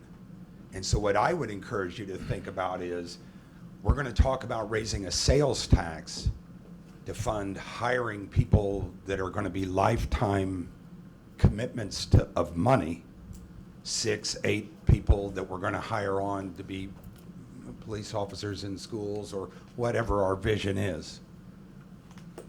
This can fund a lot of that, and as the young woman said, the people that do this are going to get it, whether it's in Heron, Carbondale, where have you. If we're going to be the hub, if we're going to provide, if we're going to be the beacon at this end of the state, and I'm not saying that selling marijuana to people makes us a beacon, but somebody's going to do this business, and this is huge business. I know people in Colorado as well that run baseball card shops, and I've talked to them extensively about this, because I just anticipated how it was going to be this huge negative for them. And there are some negatives. There are some negatives, as there are with drinking, and we're talking about making money from gambling machines. I don't know that we should be turning our nose up so defiantly towards another vice. I just don't know that we can sit and pick when our state calls these things all legal. I'm not down with gambling either. I think that's stealing from the poor. I don't see a lot of the lawyers in here scratching off scratch-off tickets every day. That's just me. But it's not something I would do. But if our citizenry says it's something we as a whole will accept, we accept it. Now Marion has to wrestle with how are we going to present that to our community? And are we going to sit here and say, well, I personally am against this, so we don't do it? Well, then that tax money goes somewhere else. And I'm not saying this is an easy decision for every one of you. I'm sure every one of you is going to be held responsible one way or the other by the voting. That's why I'm glad I'm not elected. I get to be an asshat and leave, so that's my job here. But I'm just telling you, when you're talking about needing the money we need, instead of raising taxes so quickly, we didn't talk about cutting anything in the city when we talked about funding the vision. I didn't hear one discussion of cutting anything we're currently doing. We immediately went to pull that tax lever. Let's just generate more money from the citizens. Well, instead of doing that, maybe we consider an option like this. You always have the opportunity to turn it down if it's not going well, or if it brings in a bad element, or if there's an uptick in crime. I'm with the young lady there that I would encourage you all to think outside the box on this and say, look, you were talking about doing a tax as if it doesn't work, we'll turn it around. We'll get rid of it, which I don't believe, but I'm going to take you at your word. Well, instead of doing that, why don't you try this? And if it doesn't work, turn it around.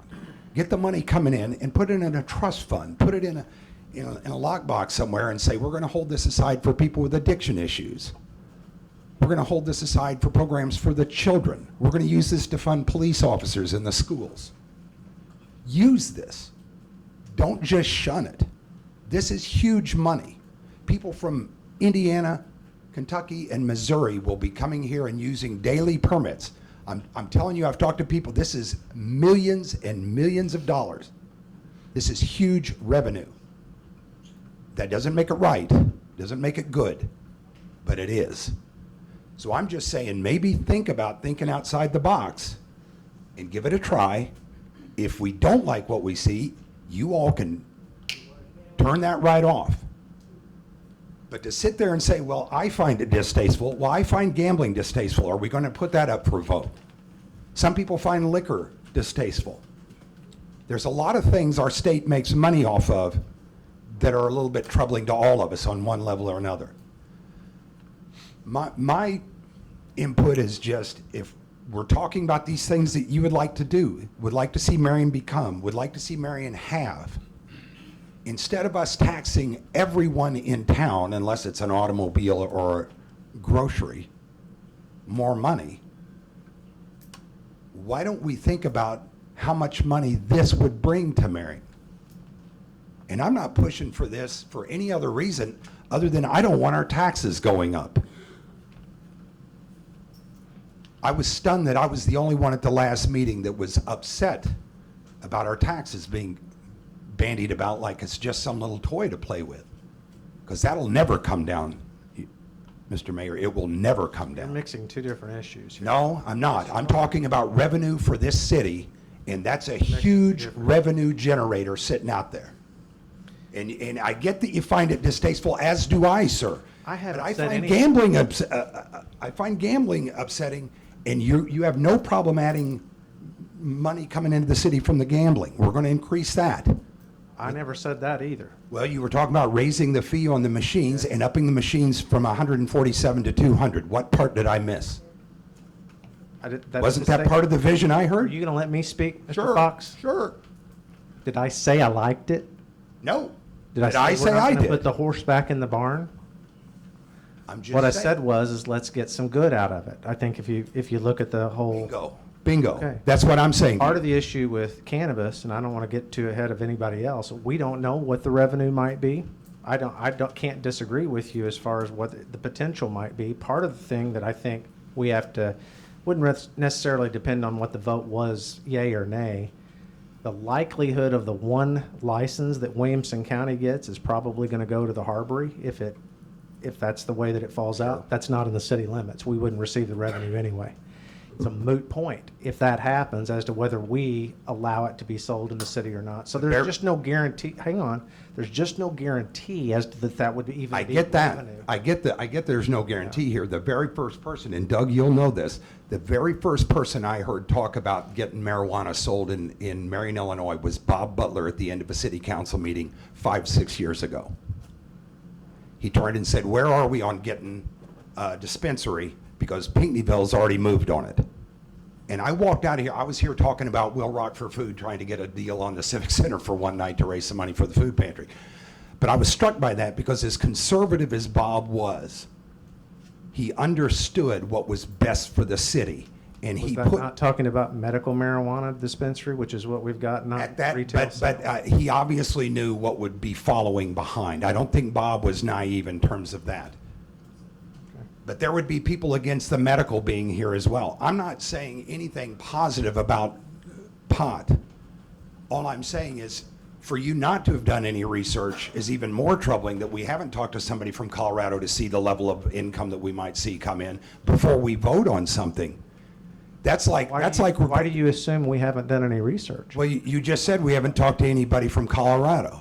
I Yes, didn't we say have. that. Oh, have we? He has ad nauseum. When did I say I'll that? talk about it. Oh, great. But to me, it's like having a discussion about a tax increase, but we haven't talked to any of the businessmen in town. We haven't talked to the Chamber of Commerce about how this will affect the business. I just think that there's a lot of push, but not always a lot of thought behind the push. You've been up long enough, sit down. Absolutely. We know what a subject is. Yeah. Yes, sir. Colorado, my sister lives there, and she said it's the worst thing that could ever happen in Colorado. I just have a few comments to make. I didn't intend to be here to do this, but I've been here before. I'm Dennis Ball, and the realities are I was here. I saw kids with their cars parked up against each other with their windows rolled down, sharing stuff. One night, I had come from this council meeting over toward Carbon Street, the old theater. And there was a back area there, and still is, that was dark. But they had cars lined up there like roaches. It scared me, people. I had told the other council and the mayor, Marinell, about it.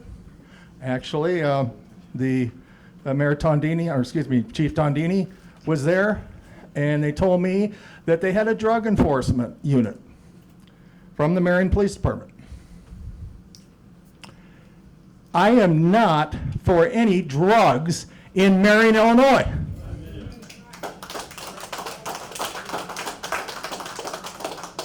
And if I were sitting on that council right now, my mind would be already made up. So I just want to say that. I want another voice out here, and let your conscience be your guide, people. I will be back in a minute.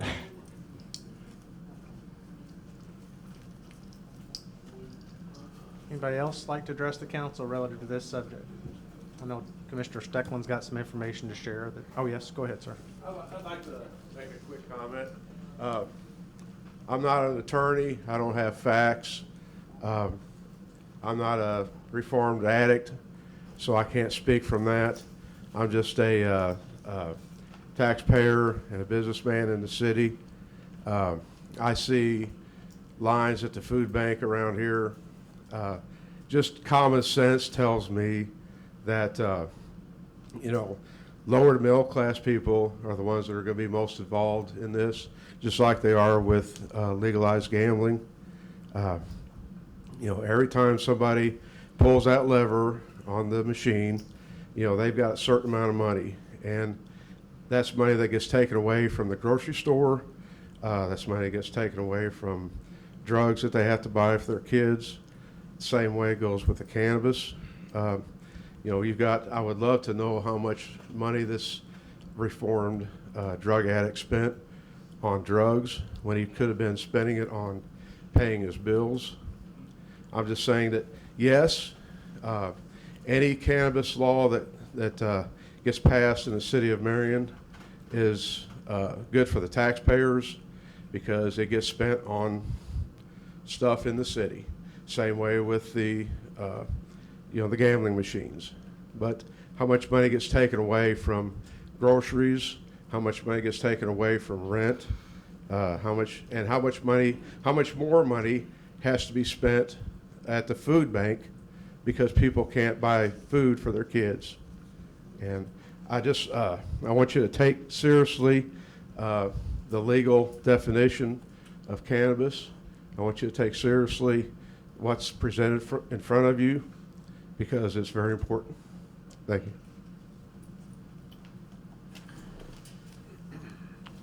Yep.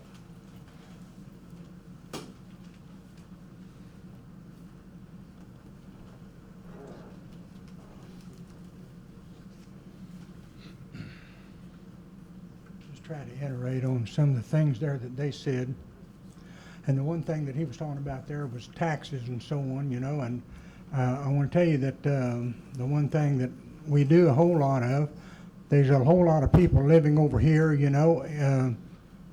We used to call it Skid Row, but you know, it's family housing and such as that, okay? And we are paying their rent because a lot of them have gone out and done exactly that. They have taken drugs and all this stuff, and it has downed their life. And some of them, like that one lady said, has gone to prison for this. I don't necessarily agree that to go to prison because some of them didn't have parents that was able for to even get them up, you know, for the going. A lot of that is the parents' fault, but we can take care of it. This younger generation that's coming up is going to want to do some of that, just like we did back in the 60s whenever all that junk started coming out. And we need to take care of that now. And if so be that we get enough young people in here for to change it to the way that they want to be, and they think they're going to get all this money and they're going to always have this free living and so on, it's not going to happen. A lot of it's not going to happen because there's going to be a lot of this that's going to go clear across the country. But let's keep it out of our town. Illinois is not one of the best states in the country. It's way down at the bottom. And I mean that. And you all know that. I don't care if you're a Democrat or Republican. You know that. And you know, when all the people in Springfield, they vote the way Chicago wants to go. Do we want to go the way Chicago has gone? Because a lot of that stuff, a lot of the shootings and so on that they have up there, is because of their drugs and other stuff that we're talking about here tonight. So you just think about that, those very things right there. Okay, Mr. Stecklin, I know you had some information to share, so. I did. Well, first I want to thank everybody for your comments on this. Obviously, this is a charged item, okay? As a pharmacist, I may have a unique perspective on this. I mean, this is something we studied in college. This is something that we've done experiments on in college. Okay, not experimenting with it, but animal experiments. I want to clarify that. And it is. My term on the school board, I always said, you know, you want to get people to a school board meeting, hire a coach or fire a coach. We could talk about replacing the entire math curriculum and have 3 people in the room, but you suspend a assistant, and I'm not meaning this to anybody, assistant girls badminton coach, and you'll have 200 people there. So with that being said, I said 2 weeks ago when this was brought up, I didn't have a yes or no on this because I said, we're not the first people to deal with this. Whether we like it or not as a city, as Mayor said, the horse was let out of the barn by the state of Illinois. Personally, I hope Illinois never followed those other states into recreational use, but they did. So now the horse is out of that barn. Now what do we do with it? This is no different than a lot of the other unfunded mandates that the state throws down our throat. So we know that turning our head to this isn't going to make it go away. Like Mr. Fox said, anybody that wants this, other municipalities are going to probably okay it. Maybe not. I don't know. If not, people will find a way to find this stuff. Okay? So what I did, I wanted to go out and find states that had legalized marijuana, and I wanted to find municipalities the same size as Marion. I didn't want to talk to somebody from Chicago or Denver or LA, because depending on who you talk to there, you could get 200 different opinions on this depending on what part of the city they represent. So I wanted a rural, 20,000 population city in all of these states. So I called the mayor or the city administrator in about 7 cities in Colorado, Nevada, Michigan, Oregon, and California. I spent no less than 30 to 45 minutes on each one of those calls. Each one was asking very much the same type of questions. I had no agenda on this. I was doing it as an information thing. I want to find out what's the good that came out of it, if any, what's the bad, if any. Did you see an increase in violence, in crime, in theft? Did you see, more traffic stops? Was it good for your city? Give me everything you got, because I wanted to hear it all.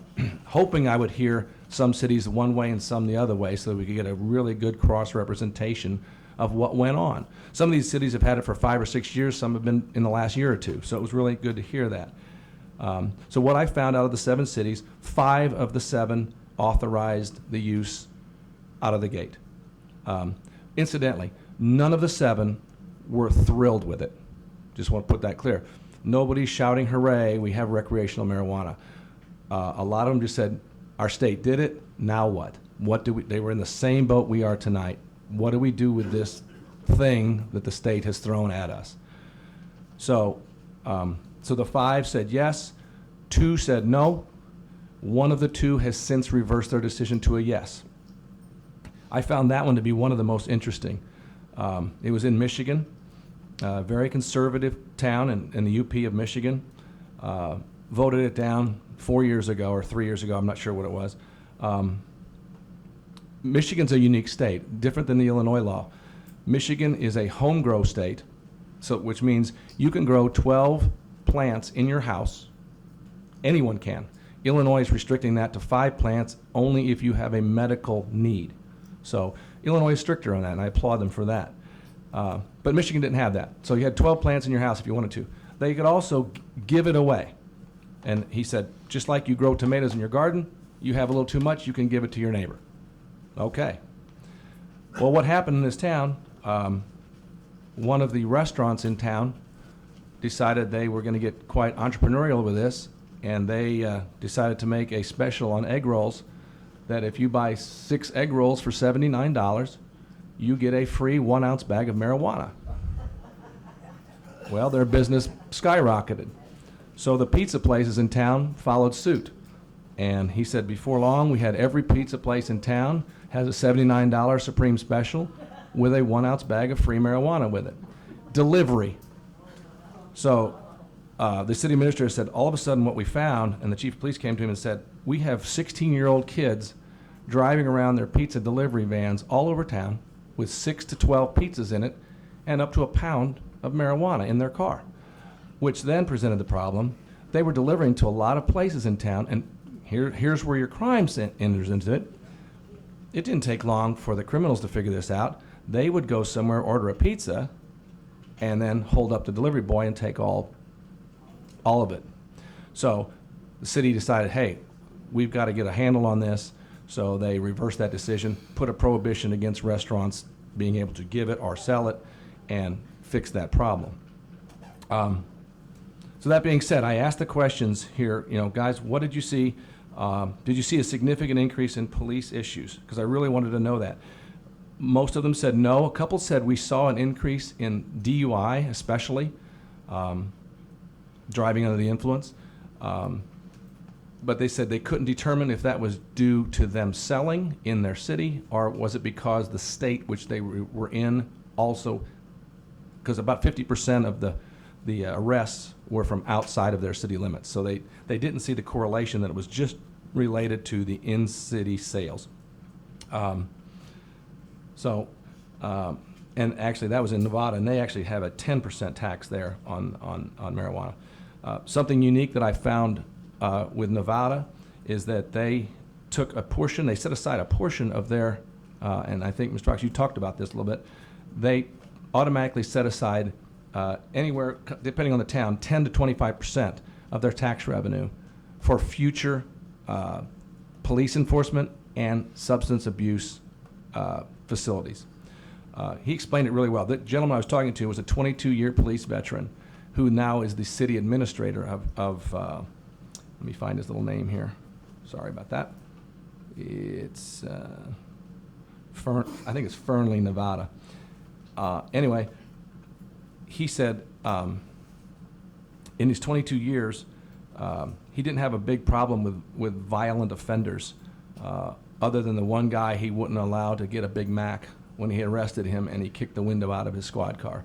And he said, I wish I would have. And I don't mean to make light of that at all, but the overreaching story that I got from these cities was that they did see a little increase in DUIs, but nothing in a real violent manner. The one thing he did say to me was, if you guys do decide to do this, he said, do not make the mistake that some of our cities did here in Nevada, which was to regulate this to an industrial park. He said, every small town has an industrial park. And usually it's in a location in your city that's back off the railroad tracks, it's off the beaten path a little bit. He said that's the wrong move to make because, number one, it's not patrolled routinely by your police force. It's usually darker. It's in and out, is restricted. He said you want to put this in a very prominent place in town. He said well lit, well traveled, because he said it'll do two things. Not one, crime will decrease if there is any. It's a cash business, so anytime you got a lot of cash, you run that risk. So he said put it in a well lit, well traveled area. He said, and if it's right there on Main Street, you're going to deter some folks from walking in the front door because they just don't want someone else to see them going in the front door of the establishment. So he said you're going to get an automatic downplay of that.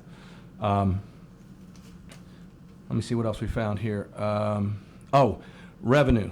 I asked him about that. Again, they're our size cities, and I don't want to bore anybody, but on average, this is the city's portion of their taxes, and they're all taxed at different rates in different states, anywhere from 3 to 10%, anywhere from 150 to 350,000 a year per city, per municipality, in tax revenue. So, again, I'm not a proponent, and I don't want to come across as saying that I think it's a great thing for Marion to do. However, that horse has been let out by Springfield. We're going to have to deal with this, whether we like it or not. And I would much rather regulate it the way we can, put restrictions on it the way we can, because it is going to be in our city whether we like it or not. And so I would prefer to have a stand of regulation, zoning, whatever you call it, to the extent we can, versus just saying, no, you can't buy it here. Because then they will go there, or there. And then we have no say. So that's my take on it. And that's, if anybody has any questions and you disagree with me, that's fine. I'm happy to have this discussion afterwards. And I know, don't get me wrong, I know the pitfalls of drug use and drug abuse intimately. So I don't want to make light over the fact that this is a heavy decision to make as a city, because it's not. Do I want to see everybody, walking around, town? No, I don't. But in what I have found through these cities, I think the issue here would be if we do see the problems that people are afraid of, and I was the same way. What we don't know, this could happen. If it does, then I say then we can pull the plug instantly.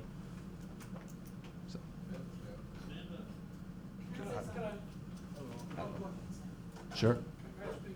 I guess. Yeah.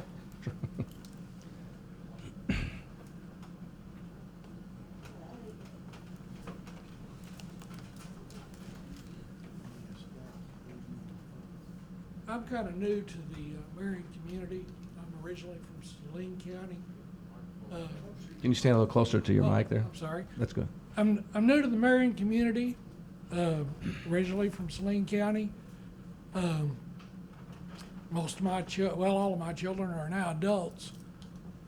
But my question is, what we decide here on this issue is not as much for us, but for our children that we are raising and our grandchildren that we're raising. This young lady sits over here and she says, now, and I'm not condemning her, but she says she has children.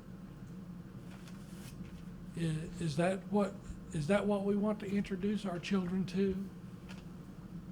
We need to educate, and it's not about the money. If it's a matter of $300,000 for this community, there are other ways to make $300,000. We spoke of the gambling issue. Now, like I said, I don't have any facts or figures, but due to the fact that we have a gambling thing statewide, the state had to have a rehabilitation system for people who have gambling problems. That's funded by tax dollars. So we're taxed enough already. So we're gonna get something that we're gonna have to be taxed for again for rehabilitation purposes. I mean, now I've never used drugs, so I can't speak from Edie's standpoint there. But by doing this, by accepting this, just because the state has, it's just wrong, because I wouldn't want that for my children. I want a good education for my children. I don't want a bad education. I want them to learn to drive well on the highway, because I don't want them to hit people or other people to hit them. So that's just my point on it. And thank you for your time. Thank you.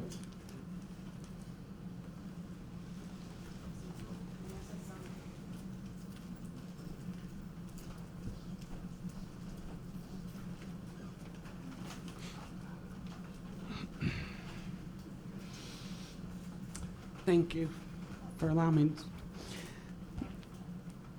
A few things I've heard was, well, they let the horse out of the barn. Well, you still have responsibility. I know things happen, but sometimes you can get a horse back. It may take your life, you may have to give your life and everything else. But at what point do you make a stand? I think, because I worked at the VA so long, I think the military and I appreciate the police officers. My parents, I said, it doesn't matter what somebody else does, you do what's right. And I do believe this is a gateway drug, regardless what anybody says. I know things are hard every way, but what hit me with the two, and I'm so grateful you're home, you got the 3 kids, but I will say this.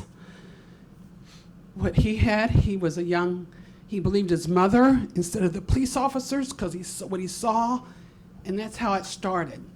You don't have any ill intent toward your kids, and I know that, you've said that, but it can start that way. And like the other gentleman said, we're the adults in the room. Somebody's got to take responsibility, and you got to do it now. And my thing is, I'm with the money. We didn't have a lot growing up, but by God's grace and my parents' hard work, my gosh, we're all doing great. That's a miracle. And that's another thing. God will be with those who do what's right for the ones who can't help themselves. And that's responsibility, so thank you.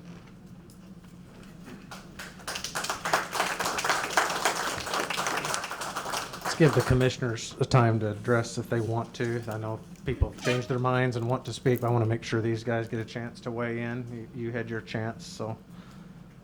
Got Okay. I've also done some research, and I've got lessons learned from marijuana legalization in 4 U.S. states and the District of Columbia. The states were in Washington, Colorado, Oregon, Alaska, and then in D.C. After reading several reports on cities that have allowed the sale of recreational marijuana, I personally cannot support allowing the sale in Marion. I've worked for the Illinois State Police for over 25 years, with 10 years of that time spent working closely with drug units in the lower third of the state. I've spoken directly with numerous drug offenders, and almost all of them admitted that marijuana was the first drug they tried. And a large majority said that it led them to other drugs like cocaine, meth, and heroin. So just because our leaders in Springfield have approved the sale and use of marijuana does not change the fact that it is and has been labeled a gateway drug. We have told our youth the dangers of marijuana and for them to say no to drugs. Now we want to bring this into the city. It has been documented in areas that are allowed to sell marijuana by statistical reporting that property crimes, impaired driving offenses, hospital and ER visits, and sadly, use by young adults have risen substantially. Statistics show that in states allowing the sale of marijuana, there is a 30% higher rate of use by young adults than the U.S. rate as a whole. Areas within states that allow marijuana reflect a 23% increase in use by young adults versus a 16% increase in those same areas that do not allow the sale. The idea that if we allow it in the city, that we can dictate the right area that the stores should be in is, in my opinion, not a valid reason to allow. We would be better off to not allow it at all. That's all I've got.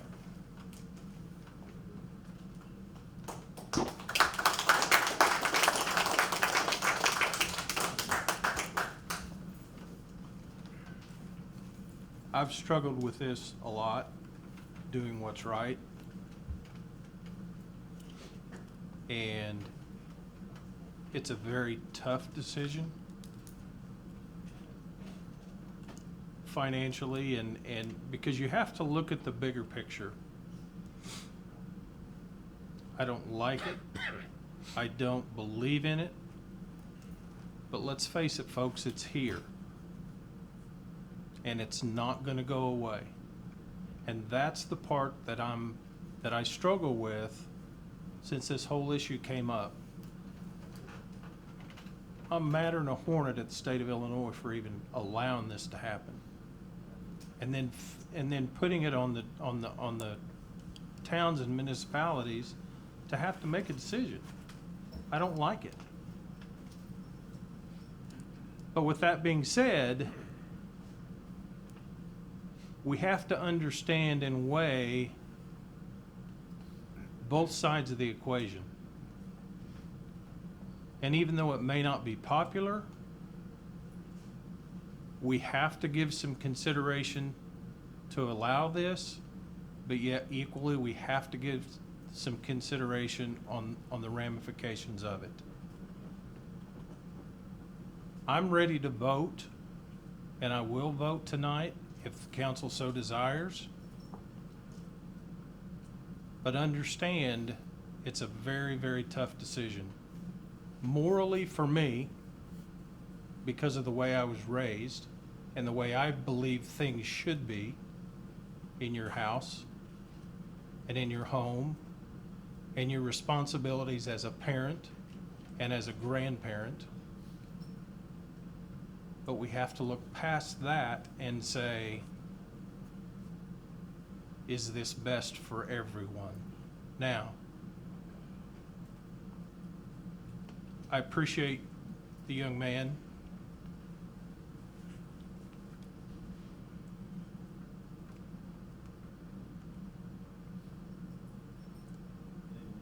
And I applaud you for what you've done with your life. I really do. Folks, this is a tough decision. I think that's all I've got. Yeah, I'll have to agree. I can't vote with allowing sale to Marion. I think back the previous 4-year term when Butler was still on board, we was talking one night about expanding the liquor license to some of the retail establishments along the interstate. And we went back and forth on it. Finally said, well, Mayor, how come you're against expanding the liquor commission? He said, because we're the last moral thread in society. I'll never forget that. But and I kind of parallel this with that statement, you know. Sometimes when everybody's running one way, you need to turn around and run the other way. So I would have to vote not to allow it in Marion.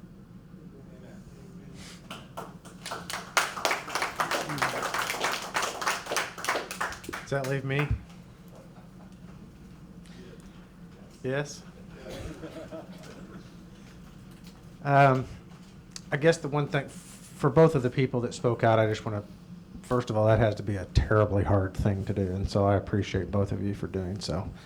But just like, here's the one observation I have out of all of this, just like we shouldn't demonize you for your past use or current use of it, the only thing I think that's logical to ask is that the 5 of us have different things that we weigh, different sets of things that we're considering, and frankly, lots of different people in our ear too. We have to represent a certain number of, I guess you would say, 1,000 number of people. So the one thing is I refuse to demonize you, whether you've used it or not, and all I'm going to ask is you don't demonize us for whatever vote we feel like we have to make. I hope that's fair. That being said, I find absolutely no redeeming quality in marijuana whatsoever. I just can't. With this caveat, outside of the medical use of marijuana, which I think there are substantial and bona fide evidence of it, I'm just not there. I cannot support encouraging it. Are we giving up revenue? Probably. If I could put these gaming machines back in their box, I'd do that too. I think they're a scourge. But there again, kind of like you said, that horse is out of that barn. What I suggested that Mr. Fox brought up is that instead of, maybe this is inconsistent to you, I get that. I understand that too. I suggested that we embrace the gaming and do something with the revenue that already exists that is for the greatest number of people. I do not see marijuana in the same vein at all. I just don't. It's a drug. It's still going to be a drug. The state's allowed it. I think it's sad. It's not a moral, trying to legislate morals or anything like that. I just think it's a drug with a slippery slope, with an evidenced slippery slope. So my vote will be to not allow it to be sold in Marion, Illinois. And with also the caveat that I have to agree with. I agree that it's here. It's here now. But I don't find that we should encourage it that much more. There's a lot of things that are illegal that are still done that I don't want to legislate and encourage it. So, like I said, I hope whoever has different experiences or different sets of circumstances, I guess I just want to make this clear. I'll sit down and have dinner with either one of you. I want you to understand that this isn't a morality thing on my part. It's just I think it's something that I don't think we should do. And it's just that simple. So does anybody else have something to say that's relevant or different than what anybody else has said? I do. All right. Yes, sir. 3 years in the service. During that time, this problem wasn't a problem. And some of my comrades had the alcohol problem, especially on weekends. I've said with those guys, arguing about the on Monday morning, we all had to do our thing. I had 2 boys, 2 grown sons. Neither of them been on this. I've never on it. I never drunk. I stayed with it. But I'll hate to think that my grandchildren buy it year to year. Break my heart. And I just have one other thing. I teach my children not to do drugs. My children know what it has done to my family. And to this man right here, just because I'm a felon does not mean I've been to prison. Just so that's clear. I have lived a hard life, and just because I'm a felon don't make me a murdering, lying, thieving piece of shit. I have not been to prison a just because I'm a felon. Don't make me like that. I am a living being. I take care of 3 kids and I work hard every day. We've heard you talk before. Obviously, this is a very personal issue. It touches everybody in different ways. At the end of the day, we have to make a decision. We don't have to make it tonight. I would make a suggestion, as I indicated before, if we are, we kind of took a straw poll about this before, trying to figure out where everybody was at. This is pretty binary in the case of the city. We either go this way or this way, relative to the ordinance that we passed. When we did that straw poll, it seemed like the majority of us were not in favor, and so we prepared this ordinance, which has been in your packet. If we are to vote on this ordinance, which is named 3565, my suggestion would be, as I talked about before when Mr. Osmond was speaking, is that we change item 6 that says effective date, and change that to number 7 and insert a number 6 to this ordinance that says definitions, that being bolded. Any term not defined in this ordinance shall be ruled by the definitions of that term in Public Act 101-0027. So that is my only suggestion, and we obviously can amend this ordinance if this proves wrong. My preference is that we vote on something tonight. This is obviously a touchy subject. We've got to make a decision somewhat, not necessarily tonight, but it needs to be before January when this takes effect. I would like to make a motion that we would vote on ordinance 3565 with the changes that we talked about. Could I make one suggestion? Yep. Attorney-wise, ruled on is not quite a legal term, should be controlled by. Okay. I'll second that motion. Can I read it to you just to make sure? Sure. That we're all in agreement, what the motion, the second is on? Again, item 6 as it stands in the printed document in your packet would be changed to 7. That's effective date. Prior to that, there'd be a number 6 with the word definitions that would be bold. Any term not defined in this ordinance, comma, shall be controlled by the definitions of those terms in Public Act 101-0027. Your first and second motions apply with that specific change, as I've said. Any other discussion to this? And here comes the hard part. Roll call, please. Commissioner Patton? Hang on. This, I want to make this clear. This ordinance is to prohibit cannabis sale in the sale of Marion. So we had 2. Prohibit, allow. This is prohibit. So a yay vote is to prohibit. A nay vote is just not necessarily to allow. It just means they don't like whatever commissioner of this ordinance. I would not assume much, but does that make sense? A yay vote is to prohibit. That's what this is. Roll call, please. Commissioner Patton? yay to prohibit. Commissioner Barwick? Yay to prohibit. Commissioner Webb? Yay to prohibit. Commissioner Stecklin? Nay. Mayor Absher? Yay. Motion carries.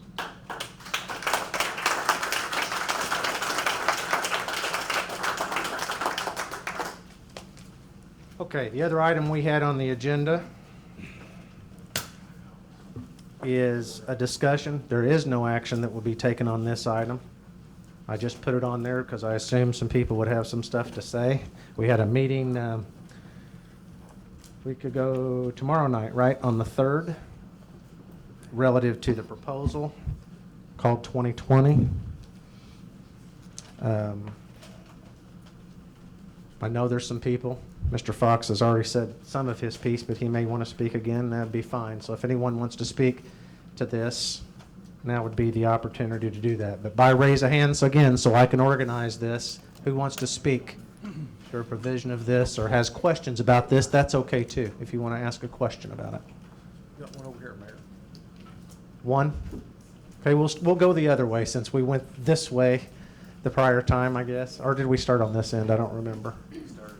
Started over here. Is there anybody on this end that would like to say something or question? Did you have something, Mr. Ball? Yes, sir. Well, I'd like to think it's not just taxes, but apparently that's the way this is going to be phrased, so. Let's let some of these folks exit that are doing so before you come up. Do you want to come up to the podium again?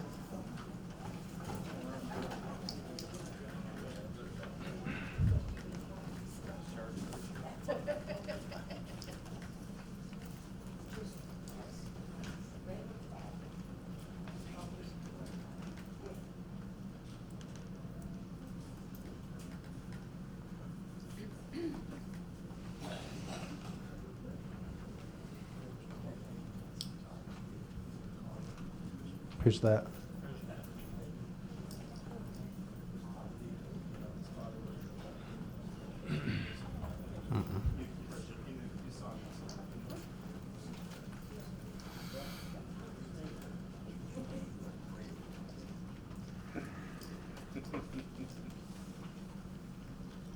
Okay, folks. What I have done here is put it in writing, my thoughts on increasing the sales tax versus decreasing the property tax. And I've studied this somewhat as to creating more revenue in the city of Marion. There are other alternatives to do that. So I'm just going to read this, and then we can discuss it if we want to. We've got 5 minutes up here, unless the mayor wants to extend it. I'm going to say this. Thank you, Mayor, for giving me the opportunity to communicate this proposal to the council and the good people of Marion, Illinois. Your interest in this matter is a subject of discussion that must be addressed at this time because our children and their families are Marion's greatest asset for economic growth. I believe that. The problem is a sales tax increase warranted despite Illinois' current rate of taxation upon its citizens? Question mark. I say no.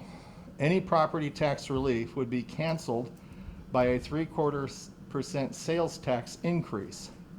Do the math on $10,000 of spending at 9.54% equals approximately $954, of which an increase would equate approximately $100 per 10,000. The average property owner spends double that per year, even with the lowering of the property tax on non-senior exemptions equates to little or no savings to the taxpayer. It is like trading apples for oranges, coming out the same. Now, my proposal is that a blue ribbon panel should be formed to study and make recommendations for an alternative proposal.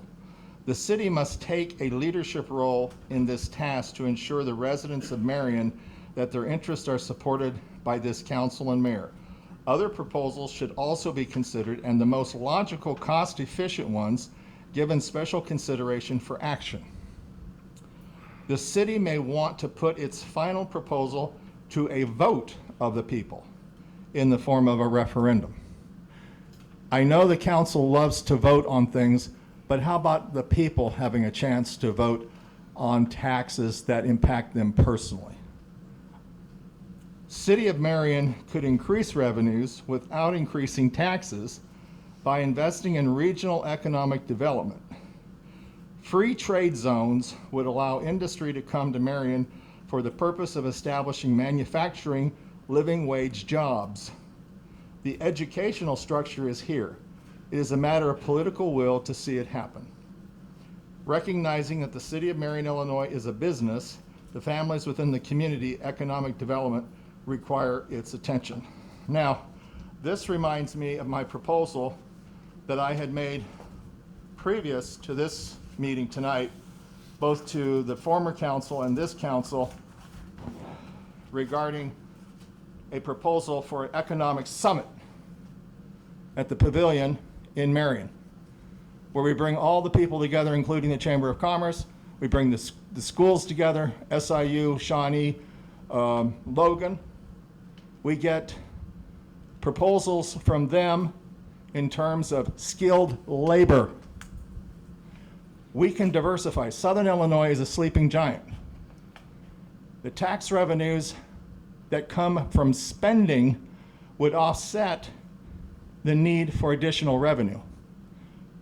I think we should not tax income, we should tax spending for corporations. And I'll go further than that. I think that once the manufacturing jobs are established and people are getting a living wage instead of working 2 and 3 jobs to make a living, that we can do away with the income tax. And I would like to see that. And there are, of course, other proposals too, but we won't go into that tonight. But those are my thoughts. Consider them, gentlemen. You have a big responsibility. We have an opportunity. Let's make it happen, and let's do it for Marion, Illinois. Any questions?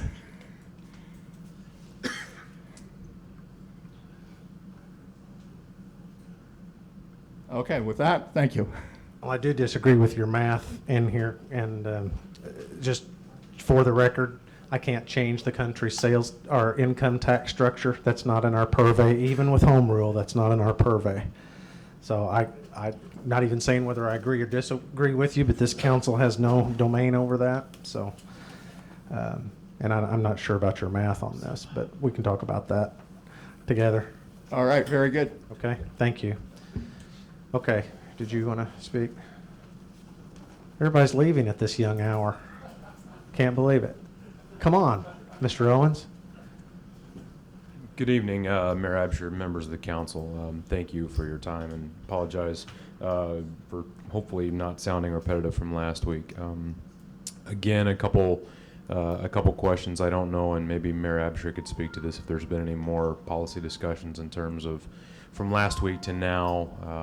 We certainly have a question about the mechanism of in terms of how long it would take to potentially raise the sales tax from 8.75 to 9.5. Hopefully, I did not speak out of turn on those rates. If that would be achieved over the next calendar year, or if that would be achieved over a year and a half, and how that would relate to if the possible city portion of the property tax abatement would happen in the same time period, or if you would do that on the front end, and how that would relate. Anecdotally, I don't want to speak for the Egyptian Board of Realtors as a whole, because we have members kind of on both sides of this issue, but we will be circling up with our leadership. Certainly in just terms of raw real estate, whether that be residential and commercial, it is certainly an appealing idea. Let me stress that.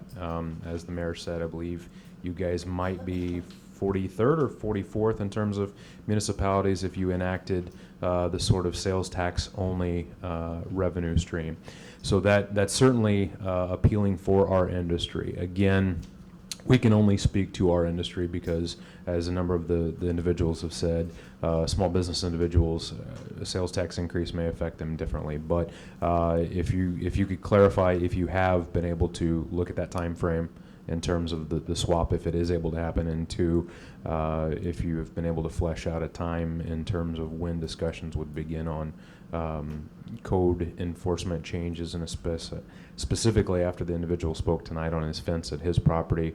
Certainly we are more than willing to engage in those discussions, because obviously your code probably could use some improvement from the 33 years ago whenever it was last messed with, possibly. So thank you, and look forward to hearing the answers on a couple of those questions. Well, can I answer the questions without committing the council? Sure. Because I don't, as I thought back to your questions at the last meeting, I don't think I understood your question to begin with. So I think what your question last week, and it sounds like it's this week, is do you enact any sales tax increase all at once or a quarter at a time or whatever? Right? Is that per period? If I understood correctly, I believe you can only go 0.25, 0.25, 0.25. That's incorrect. You have to go 0.25 at a clip. But you can go 50 points at a clip or 75 at a clip. But you can only go in quarter point increments. In other words, I can't do 10 basis points or 0.15. They only allow it in quarter point increments. So you could do one yes, vote. As Mount Vernon did, as Benton did. Yeah, that I think actually answers your question. It Now, does. more specific to the mechanics of it, So here, let me make some things clear, and this is really for the council's benefit as much as it is for your not question, if that, because I think this is important. Essentially, what the city of Marion levies a property tax for at this point is two things: fire and police pension, and 140 grand for the hub. That's a recreation tax. Because see, our property tax as a city is basically an aggregation of a lot of little line items that could be, but that aren't. And there's an important distinction here. We could be levying a tax on the library, for example. We do not. We pay for that. Guess what we pay for the library from?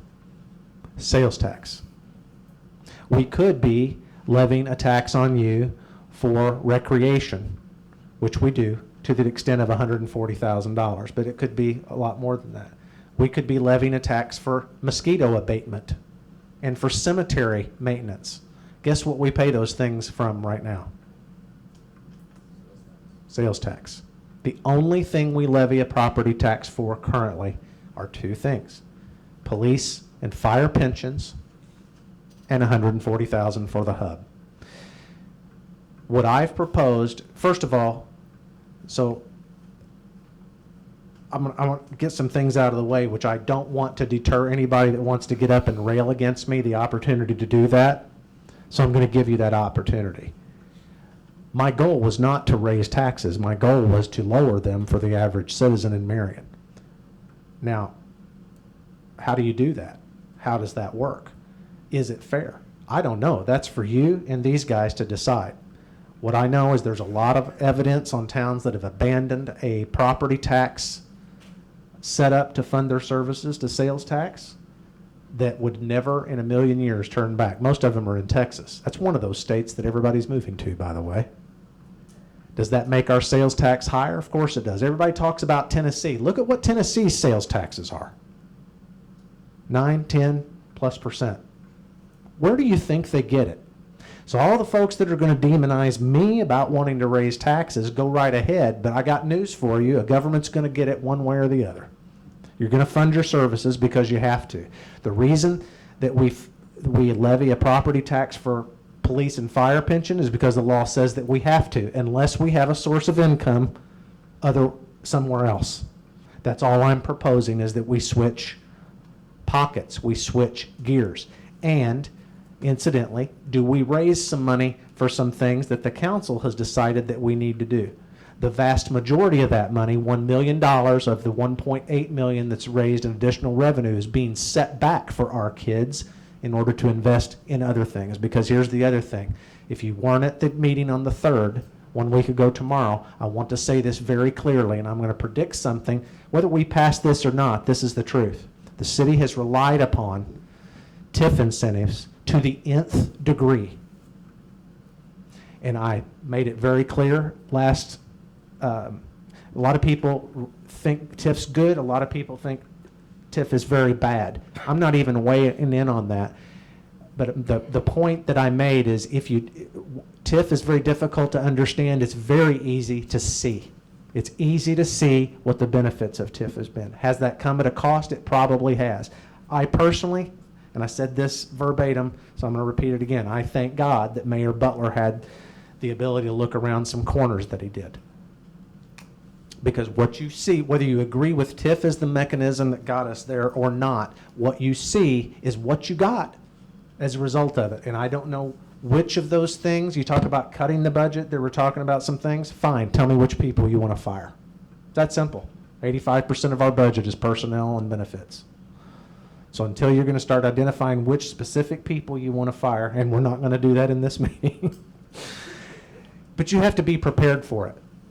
I am not a politician, and I'll be darned if I'm going to sit up here and say politician things. I'm going to call it like I see it. Which people you want to fire? Because if you're going to reduce our budget meaningfully so that we can pay for police officers, which are part-time, by the way, not merited and not benefited, so they don't have a pension involved. You talked about permanent, long-term employees. Those are part-time law enforcement officers, what's contemplated. So we're not adding structural cost. We're protecting our kids. And I will sit here and defend that measure until the cows come home. I couldn't try to get that thing done when I was on the school board. I don't know how we look ourselves in the mirror at this point with our society and don't try to protect our kids. I don't know how we do it. I'm not going to do it. I have proposed it. That's what they asked for. But the big portion of that is $1 million set back for this reason and this reason alone. If we were spending it, I can understand why you'd be aggravated to the nth degree. We're not spending it. We're setting it back for future incentives to replace what is going to happen. And again, this isn't political. I don't care whether you like TIF or not. I'm going to call it the way I've seen it. We have depended on TIF. Marion exists today because of TIF, whether you like it or not. And until we prepare for what's after TIF, you guys are going to be shocked at the brick wall that we hit when it ends in 2 years. 50% of our TIF incentive is going to expire, I think, in tax year payable. Did Steve leave? Steve left on me. He left 23, I believe. Payable 2023. The last tax year is 2022. So essentially 2 or 3 years left on it. It's 50% of what the growth that's driven in the town has happened out of TIF 1, which makes sense. That's hence the name TIF 1. That's the oldest one. It's been here since shortly after it's 35 years old, I guess, at this point in 2023. So what does that indicate? 1988 when it started? That sound about right? It's been going on a long time, folks. We have not prepared for what's next. That's all this contemplates. Yes, sir. I have a question. Are you looking to start new TIFs or replace existing TIFs with revolving loans? Or what are you looking to do with that? Neither necessarily. First of all, you can't do new TIFs where an old one existed. That's not possible. So if you look at a TIF map, very colorful one that we have here in Marion, everything that's currently colored not green could not have another TIF again when it expires. What are you going to do to incentivize business?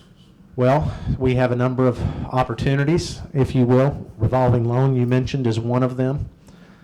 We had that tool up until, oddly enough, the hearing that we had at 6 o'clock today, which was based on that Westminster project. I think the state of Illinois took all the revolving loans away from municipalities, which is really sad because it started with one amount. People paid us interest as we loaned them money, and those were good loans that actually built value for the taxpayer. But I think we lost somewhere around $1.5, $1.6 million that we had to give back to the state to do that. So we have no mechanism. And I've got at least 3 businesses at this moment in time that if I could loan money because they don't qualify, they don't have enough credit history, or they just don't have enough down payment, but they've got a great project that could go right here on the square if we had a revolving loan fund. Now, I wouldn't determine whether people get their money or not. We actually had a committee, usually had a banker or 2 on it and some other realtors and things that would actually decide that. But there's an example of one tool that was taken away from us. I don't know if that completely answers your question. Now, whether we would do new TIFs or not, yes, as we can. I have proposed that we put our first residential TIF in a large area of our older part of town because I'm desperate to find any tool that can rebuild some of our older residential neighborhoods. And I say desperate not because it's a desperation attempt to get a TIF, it's because we are 10 years beyond really rehabilitating some of these areas. And if we don't act right now, 10 years from now, they're not going to be recoverable. That's what I mean by desperate. We've got about a 10-year time frame here on some of these residential areas. So in theory, some of these economic incentives could be for people. I've got a proposal that was given to me by a citizen called PROP, and I'm not exactly sure what the acronym is right this second, but it has to do with a proposal to let people, if they'll buy their materials and their labor from contractors and stores in town, we would abate a certain amount of their project to improve their property. And it would be for low to middle income properties that would not otherwise qualify to improve them. That's a definition of TIF? No, sir. No, TIF has to do with just how much incremental property tax after you've done a project that you might get back. It's not a great tool for an individual developer. I'll tell you that's why it won't be bombastically successful like it has in our commercial areas of town, in a residential area of town. What it will allow us to do, to be honest with you, and like I said, I'm not going to be a politician, so I'm going to be transparent with you. And if it gets me unelected, then so be it. I don't believe you elected me to be anything other than that, is it will allow us, if we have any money left over in one of these other TIFs, to bring some of that money over, be a little bit at a time, honestly. But we could use that to create some of these home improvement programs. We've got to do something. Our older part of town is falling apart. But TIF, what a TIF is not going to work for, honestly, sir, is for someone that owns a quarter-acre lot on Virginia Street and they decide they want to improve their home by $20,000, and that's going to make their property tax go up. I don't know, somebody do the quick math for me. At $7 or 100, it'd be 200, it'd go up $140 if their assessed value went up 20,000. And then we're going to give them 60 cents or something like that back on the 140 that they spend. For an individual developer, a TIF doesn't work. So that's not the contemplation of this. What will work is if we had $100,000 left over in one TIF that we could bring into this new residential TIF, we could change the complexion of entire street, because it will give somebody some sort of a motive that where they would not otherwise be able to afford it, that if they'll put 20% of their money in, maybe 80% of that could be forgiven if they'll do certain things. That's what now we haven't even got the TIF approved. It's not even a proven concept at this point that it qualifies. But do not mix what I'm talking about, setting money aside to replace TIF, with what TIF will or won't do. TIF's been a powerful tool, but it was a powerful tool 30 years ago. I don't know that we can even replicate it at this point. I don't know that it's the same kind of thing. What I'm talking about is real money to loan to real people, real businesses, existing businesses that are here that want to expand, new businesses that might want to come here that have no other opportunity to borrow money outside of that kind of thing. That's one way it could be used. Now back to the original thing. I don't mean to get on a soapbox. I really do want to hear from you. I want you to tell me. You can tell me I'm an evil SOB, and that's okay. Question for Yeah. Okay, now what happens if this is implemented and suddenly our economy goes south? Yep. You know, we've seen that happen. Sure. Other times. I have. But what happens here? How you gonna pay your bills? Well, here's the reality. This is what no one ever wants to tell you, and I'm just going to tell it to you straight, just like I said. Let's pretend we don't do anything. None of this comes to pass, and the economy goes south. What do you think is going to happen right now? Your property taxes are going to go way high. Pardon me? I say, I know there'd be an advantage for the property owners. They wouldn't be having to pay as much out. No, that's not the question I asked. If the economy goes south right now, forget that booklet exists. Let's say the economy goes south, some catastrophe, and a certain someone in South Korea or North Korea pushes the wrong button and World War III starts or whatever. Disaster can happen whether or not we implement this or not. The reality is governments will get, including our pension, we have to pay our police and fire pension no matter what. It's mandated by law. If we don't pay it, the Illinois State Comptroller or Department of Revenue will seize any funds. That's how serious they are about it. So whether or not, using your example, let's say we implement this and that happens. Well, we would have to pay our pension no matter what. Chances are your property tax would go up. If this change caused our economy to change, I think that's a fundamentally different question. Then I get egg all over my face, so do the commissioners that vote for it, and we reverse it. That's why I said, just looking at it there, that if the economy was to go south. Yeah. And this implemented, I'm better off because there's a couple $100 that I'm not having to pay. Some of you are gonna have to pay more, so maybe a little less. At the end of the day, what this is going to boil down to for these guys and for anybody that lives in Marion is a very simple thing. One, you have to accept, are we trading one? I tried to talk about this last time. Are we trading one thing for the other? Absolutely. I said that very clearly. We are trading one bucket of taxes for another bucket of taxes. The next thing that you'll have to weigh in your mind is whether you can accept that it's acceptable or appropriate. I can tell you that somewhere north of 60%, I believe it's substantially more than 60%, but I'm confident enough to use that number, of the sales taxes that are paid in Marion are not from people that have a 62959 zip code. And reason I'm saying that is there are people that have a zip code of 62959 that still don't pay taxes in Marion. People at the lake, think of all of that. In other words, somewhere north of 60% of the sales taxes that are paid here are not paid by those that live here. Is that fair to those that don't live here? I don't know. I guess that's why Tennessee, who seems to be what everybody wants to move to, charges almost 10%. They get it somewhere. They're getting it in sales tax. Everybody talks about, we'll go to Paducah. Well, Paducah charges you 1% of your income that you have to pay to Paducah.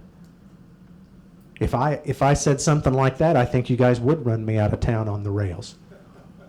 Yeah, property taxes are lower, but every employee that I have in Paducah, every employee that I have in Hopkins County, in this case Madisonville, pays 1% of their income to the city and to the county. Think about how fair that is.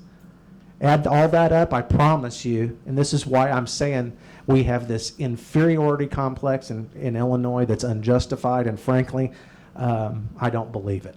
I've done business in other states. It's not nearly as bad as what everybody that wants to rail against Illinois is saying. Are we jacking up sales taxes in order to eliminate some property taxes? Yes, that's the whole point. That's my proposal. The question is this, and I will propose it this way. I said it last time, but not everybody that was here.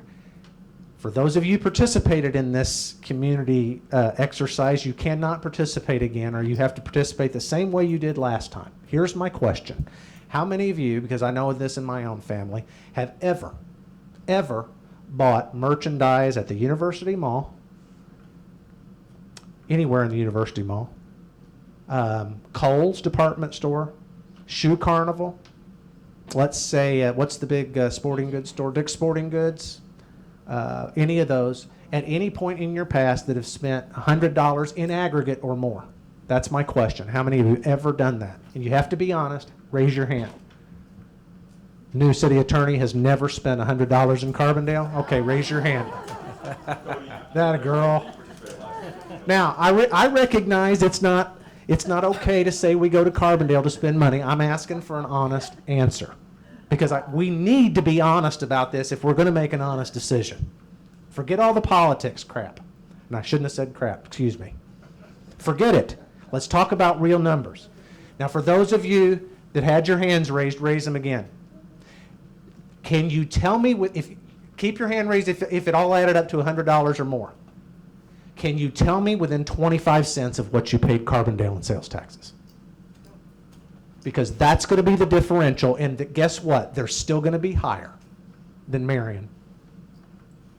That's what we're talking about. Is it fair? Is it unfair? I don't know. Folks, there are no unicorns out there. I do not have the holy grail for taxation fairness. If I did, I would be the president of the United States, and I got news for you, I don't want to be. I'm exactly where I want to be, and I believe this is best for the people that live in this town. Period. It's not going to be fair to everybody. It is going to cost your customers more when they buy cards, right? But you pay a substantial amount of property taxes on this building next door. $1,200 just for the hub. Okay, well, that's not just for the hub. That's for the hub TIF. That's the hub TIF. That's a whole different issue. We can go over that. That's why it's so dang it difficult to understand. Why don't we take the hub and have one of the local Gold's Gym? You've got Planet Fitness coming in here that's going to basically put our existing people out of business because they're $10 a month. And if I join Planet Fitness and I go on vacation in Miami, my wife and I can walk into the Planet Fitness in Miami and our membership's good there and we can work out for free there. So it's going to have a big impact on our hub. Why don't we look at maybe putting out a request for proposal to the local health clubs in Marion and say, come in, and how much would you all pay us to put your business in the hub? What that offers them is Gold's Gym, who's probably going to be put out of business by Planet Fitness, says, wow, all of a sudden we've got an indoor pool. We've got an opportunity there. Okay. Let's say they only offered us $1 in rent. We're not staffing it anymore. We're not benefiting all those employees anymore. That's Planet, Gold's Gym or Quest or Raw Fitness, whoever. That's their responsibility. So we could look at things like that and get out of the health club business, which I would argue we have no business getting into to begin with. That's another day. But I'm just saying that there's other tools that we have in the toolbox that would also help Gold's Gym keep their employees, because when Planet Fitness hits, they're probably gonna be leaving there. Yeah. And so I think that gives them an opportunity, and it also helps, because I can tell you what's gonna happen to the enrollment out there when you get $10 a month Planet Fitness memberships. We're gonna lose a lot of money. Well, I disagree with you on some points. I agree with you on some points, but Well, you could be my wife then. here's what you got to be careful of with the hub. And before I was elected and after I've elected, I've heard both sides of this argument. Here's the thing you got to be very careful. We have a ton of people paying us a ton of money to use that facility, and it's a second to none facility, I think. All the problems that it's had, we're not unbuilding it. It's there. We got debt to pay with it, and we got a lot of very satisfied customers that use it and pay us a monthly fee for service that we have to abide for. I don't know that any of them would necessarily want it to be a Gold's Gym, or All those contracts with those other people. if they would stay. I just don't know that you know what the impact of that is. Not entirely bad ideas, and I understand what you're saying about Gold's Gym. I think they would argue with you that they don't feel very threatened by Planet Fitness. It's a different business model. It's pretty no frills, and I'm glad that they're coming. But it's a different circumstance. Not to debate tonight, but here's the thing. So much of that. Remember me talking about the serenity prayer last time? You got to pray over the things that you can change and not wish over the ones that you can't. I can't change that. I can't change it. I can't change it enough that it raises money to put police officers in our school. I certainly can't change it enough that all of a sudden there's this cash inflow that replaces TIF or that does the things that these How other. much a year is that costing us in salaries and benefits? Right now, the hub is costing about $235,000 more in expenses than the revenue that it produces. I'm just asking for what its total cost to the city is per year in salaries and benefits. I would venture to guess it's probably about 85% of the revenue that it has. I hate to say off the top of my head, I don't have the. Cody's back. Oh. Did we It's- find that out by the next city council meeting? Yeah, sure. I'd love to know that. Yeah. I've got 1 month, but that's all I've got. Yeah. 1 month. We have a surprising number of employees, but probably not nearly as the payroll that you think it might be. No, I'm just looking for other avenues. Yeah. Well, you can start cutting. You can start cutting them, but remember that is whether we should have been in business or not is not the issue because we are. I know that horse has left the barn too. Okay, So, but we are, and we have customers to serve. So you can start firing people. The question is how many people no longer pay us their $60 a month or whatever it is because we can't serve their needs. I think that's the business question that would have to be answered. yeah, I don't think we fire. I'm just saying that maybe if you got somebody else to take over the Okay. administration of the building and the hiring and firing. Well, I can't dispute that what you're saying is a good thing to flesh out. It would take us quite a bit of time to flesh that out. Yes, sir. Yeah, and just 2 quick comments. I don't believe that the city council should be in the business of picking winners and losers in the business community. Well, I can't What disagree with that. what I'm hearing from Mr. Fox is that he wants you to propose something to protect the business in Marion against someone that's coming in. That's what we call free enterprise. And the city council, in my opinion, and I think in most people's opinion, shouldn't be picking winners and losers. And that's what you're being asked to do. And the second issue is an overall 35,000-foot view is the premise that has been proposed in regards to the sales tax and the 60% being paid by people outside of this particular zip code, I believe is a false premise. And I believe this because I believe that there's a lot of people, and we don't know from the numbers, there's a lot of people that when you raise that extra 0.75%, will go, notwithstanding the income tax in Paducah. Paducah has 7.85% sales tax. Cape Girardeau has 6% sales tax. We're in a unique situation. These customers can go any of 3 directions and buy big items, big ticket items, appliances, furniture store, lumber, those things. They can buy those in 3 different jurisdictions that are substantially less in the sales tax. And you say, well, they won't drive down there just for that. But no, they'll drive down there for that, plus buy cheap cigarettes, plus buy cheap gasoline, And while they're down there, they fill up their car, and then their shopping mode changes to that. So I think it's a false premise to look at it locally, and I'm just throwing this out to be considered. For me personally, I'd be much better off financially if you do exactly what you're proposing, by thousands of dollars, because I'm a large taxpayer real estate wise. I'm a small consumer as far as the numbers that you have. So from a personal standpoint, I'd be much better off with the proposal. But ever since I moved up here 30 years ago, I've been a proponent of Marion growth. I've been a proponent of Marion growing and growing, and I've supported it every way that I can for it to grow. And I'm firmly of the opinion, and the mayor is right, the TIFs are what has made this thing go. And I think also that now then the sales tax could have the effect, and it's very hard to put your fingers on. It's an amorphous thing, and you could probably go out and find a dozen consultants that could tell you one way or another, and absolutely none of them have any more sense of it than you five gentlemen I do. I'm just saying, when you're looking at the proposal, be thinking about that and seeing, what it is. And the other thing is that when you couple these two together, if something changes, are you going to uncouple them at the same time? So in other words, you're going to need, if you need more revenue coming out of the real estate taxes, are you going to lower the sales tax?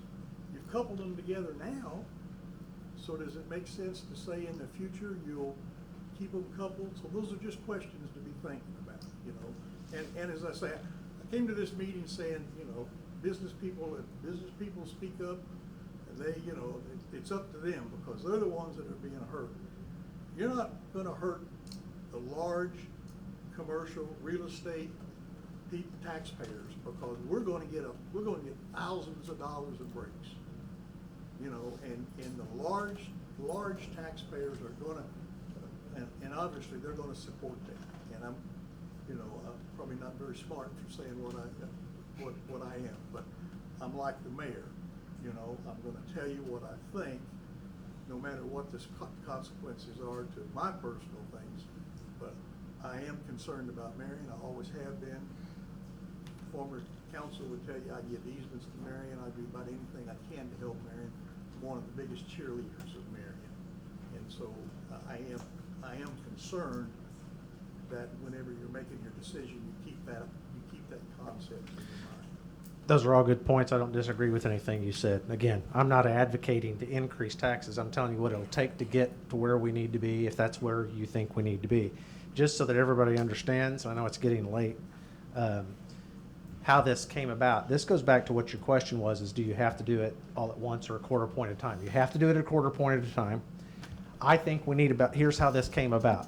This is what my thinking was. Good, bad, or indifferent. I told you I'm going to tell you exactly what I thought and how I thought it. We need about 1.7, 1.8 in order to set $1 million back for whatever incentives that we need in order to offset what I think is going to be an absolute brick wall. And incidentally, there's a downside to being first with something 35 years ago, is now the other towns that are now our peers are just now getting on the TIF bandwagon. So they're going to end up having a tool that we're not. We're going to have something to combat it, or we're actually going to end up on the wrong end of the dog here, in my opinion. But anyway, all that added up to about $1.8 million as far as the things you guys said we needed. Well, 0.25% raises, I've looked at sales tax.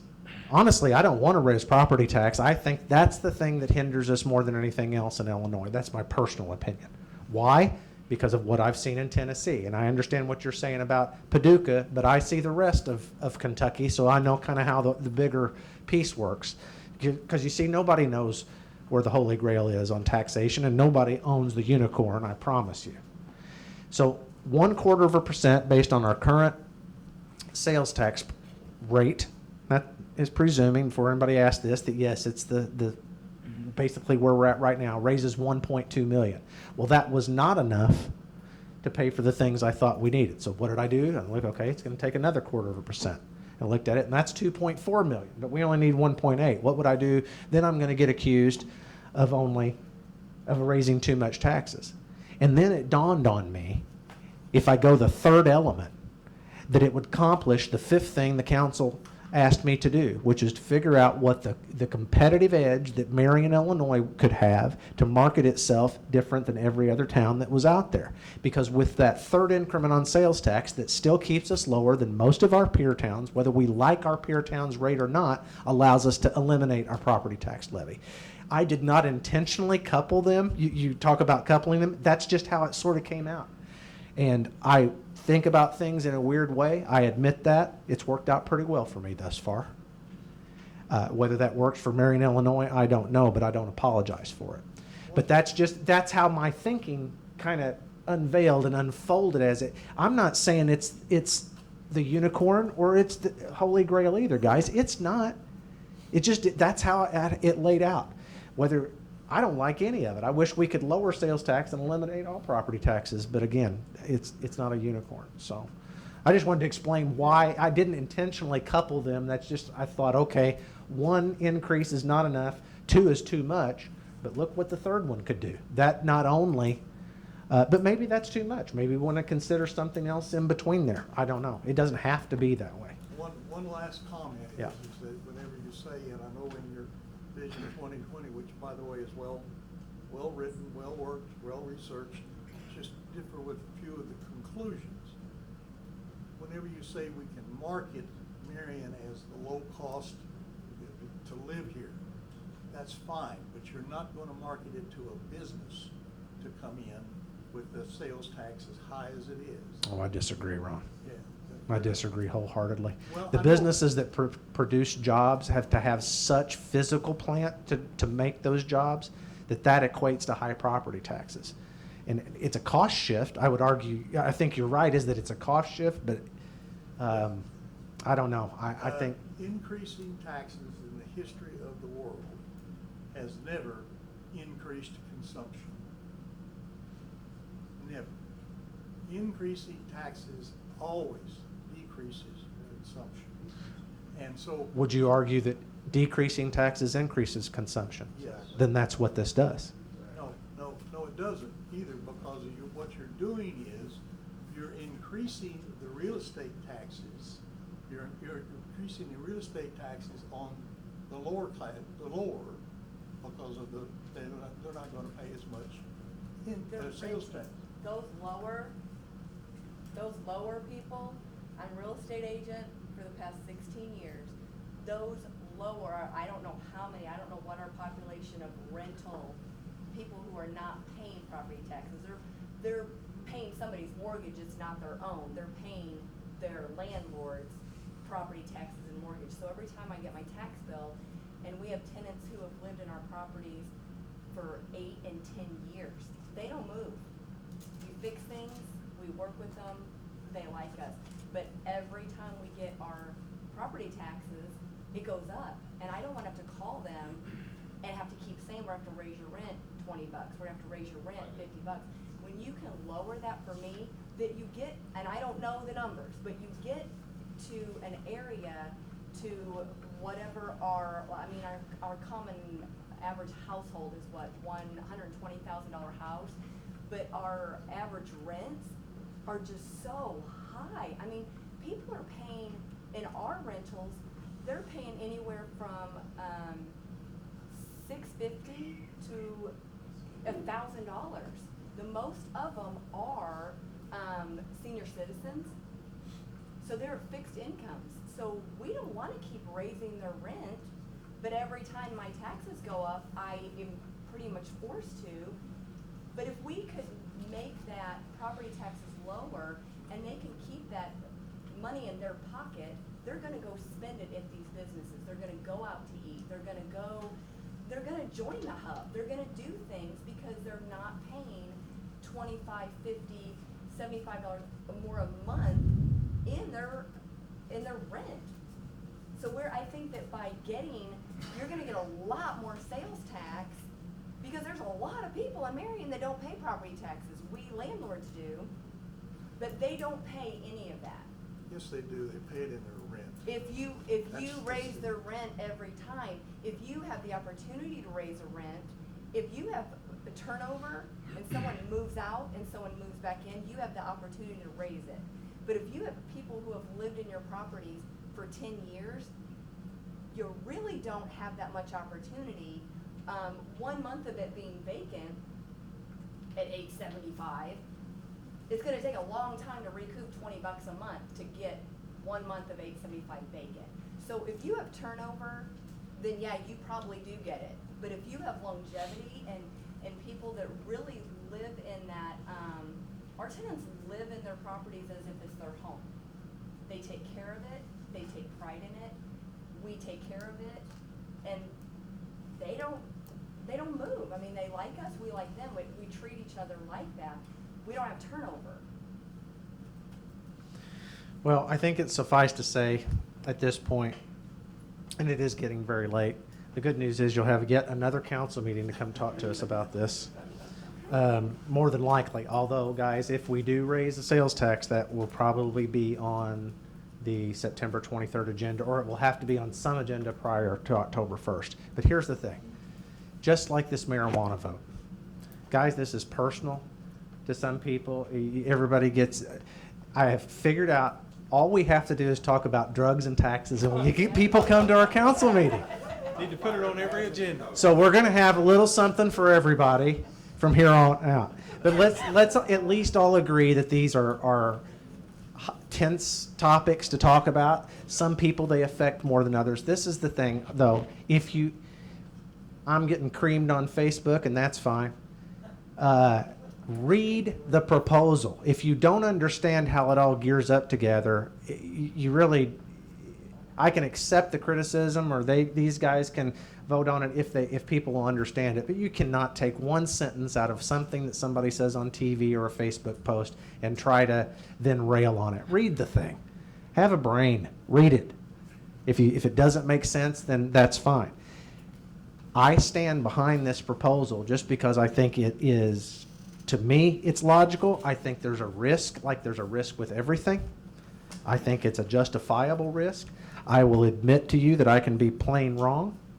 I didn't intend to necessarily couple the two together. That's just how it unfolded as I'm trying to put this jigsaw puzzle of what these guys wanted to get accomplished and what I thought, at least, of which I may be wrong, would make marketing Marion a very, very unique story. We literally would be one of about, I think they said this earlier, 43 or 44 towns out of 1,300 that doesn't tax the residents that way. But, it's not, if this were easy, everybody would do it. If it were easy to make a vote on marijuana or to propose something that gets everybody all hot and bothered when it comes to taxes, then I guess more people would run for these offices. These are not easy. We realize this affects people, sometimes in disproportionate ways. It's not our goal, or it certainly wasn't mine, to punish anybody. But thank you all for attending. It's 9:30. I think based on the eyes that I'm seeing and the fact that I haven't eaten since breakfast, I'm going to go ahead and adjourn this meeting with their permission. Please, if you guys have something that you want to talk about, call these commissioners. I'm here all day, every day, except the end of next week, which we're going to the Illinois Municipal League Conference in Chicago. Cody and I will be. But these guys are in town. Call them. They're all accessible. Don't just aim your... honestly, I've gotten more support for this than I've gotten downside, but that shouldn't all be either way directed at me. Talk to these other guys. Honestly, they're the ones that have to vote on it. You know what my vote's going to be. I proposed it. That'd be dumb. That may be a lot of things that I hope I'm not that. But anyway, guys, thank you for your attention. Thank you for your attention for the meeting. If there's no further business, I'd entertain a motion to adjourn. I'd make a motion, we would adjourn. I'll second. Roll call, please. Commissioner Patton? Yay. Commissioner Barwick? Yay. Commissioner Webb? Oh, okay, very interesting. Commissioner Stecklin? Yay. Mayor Absher? Yay. Sorry.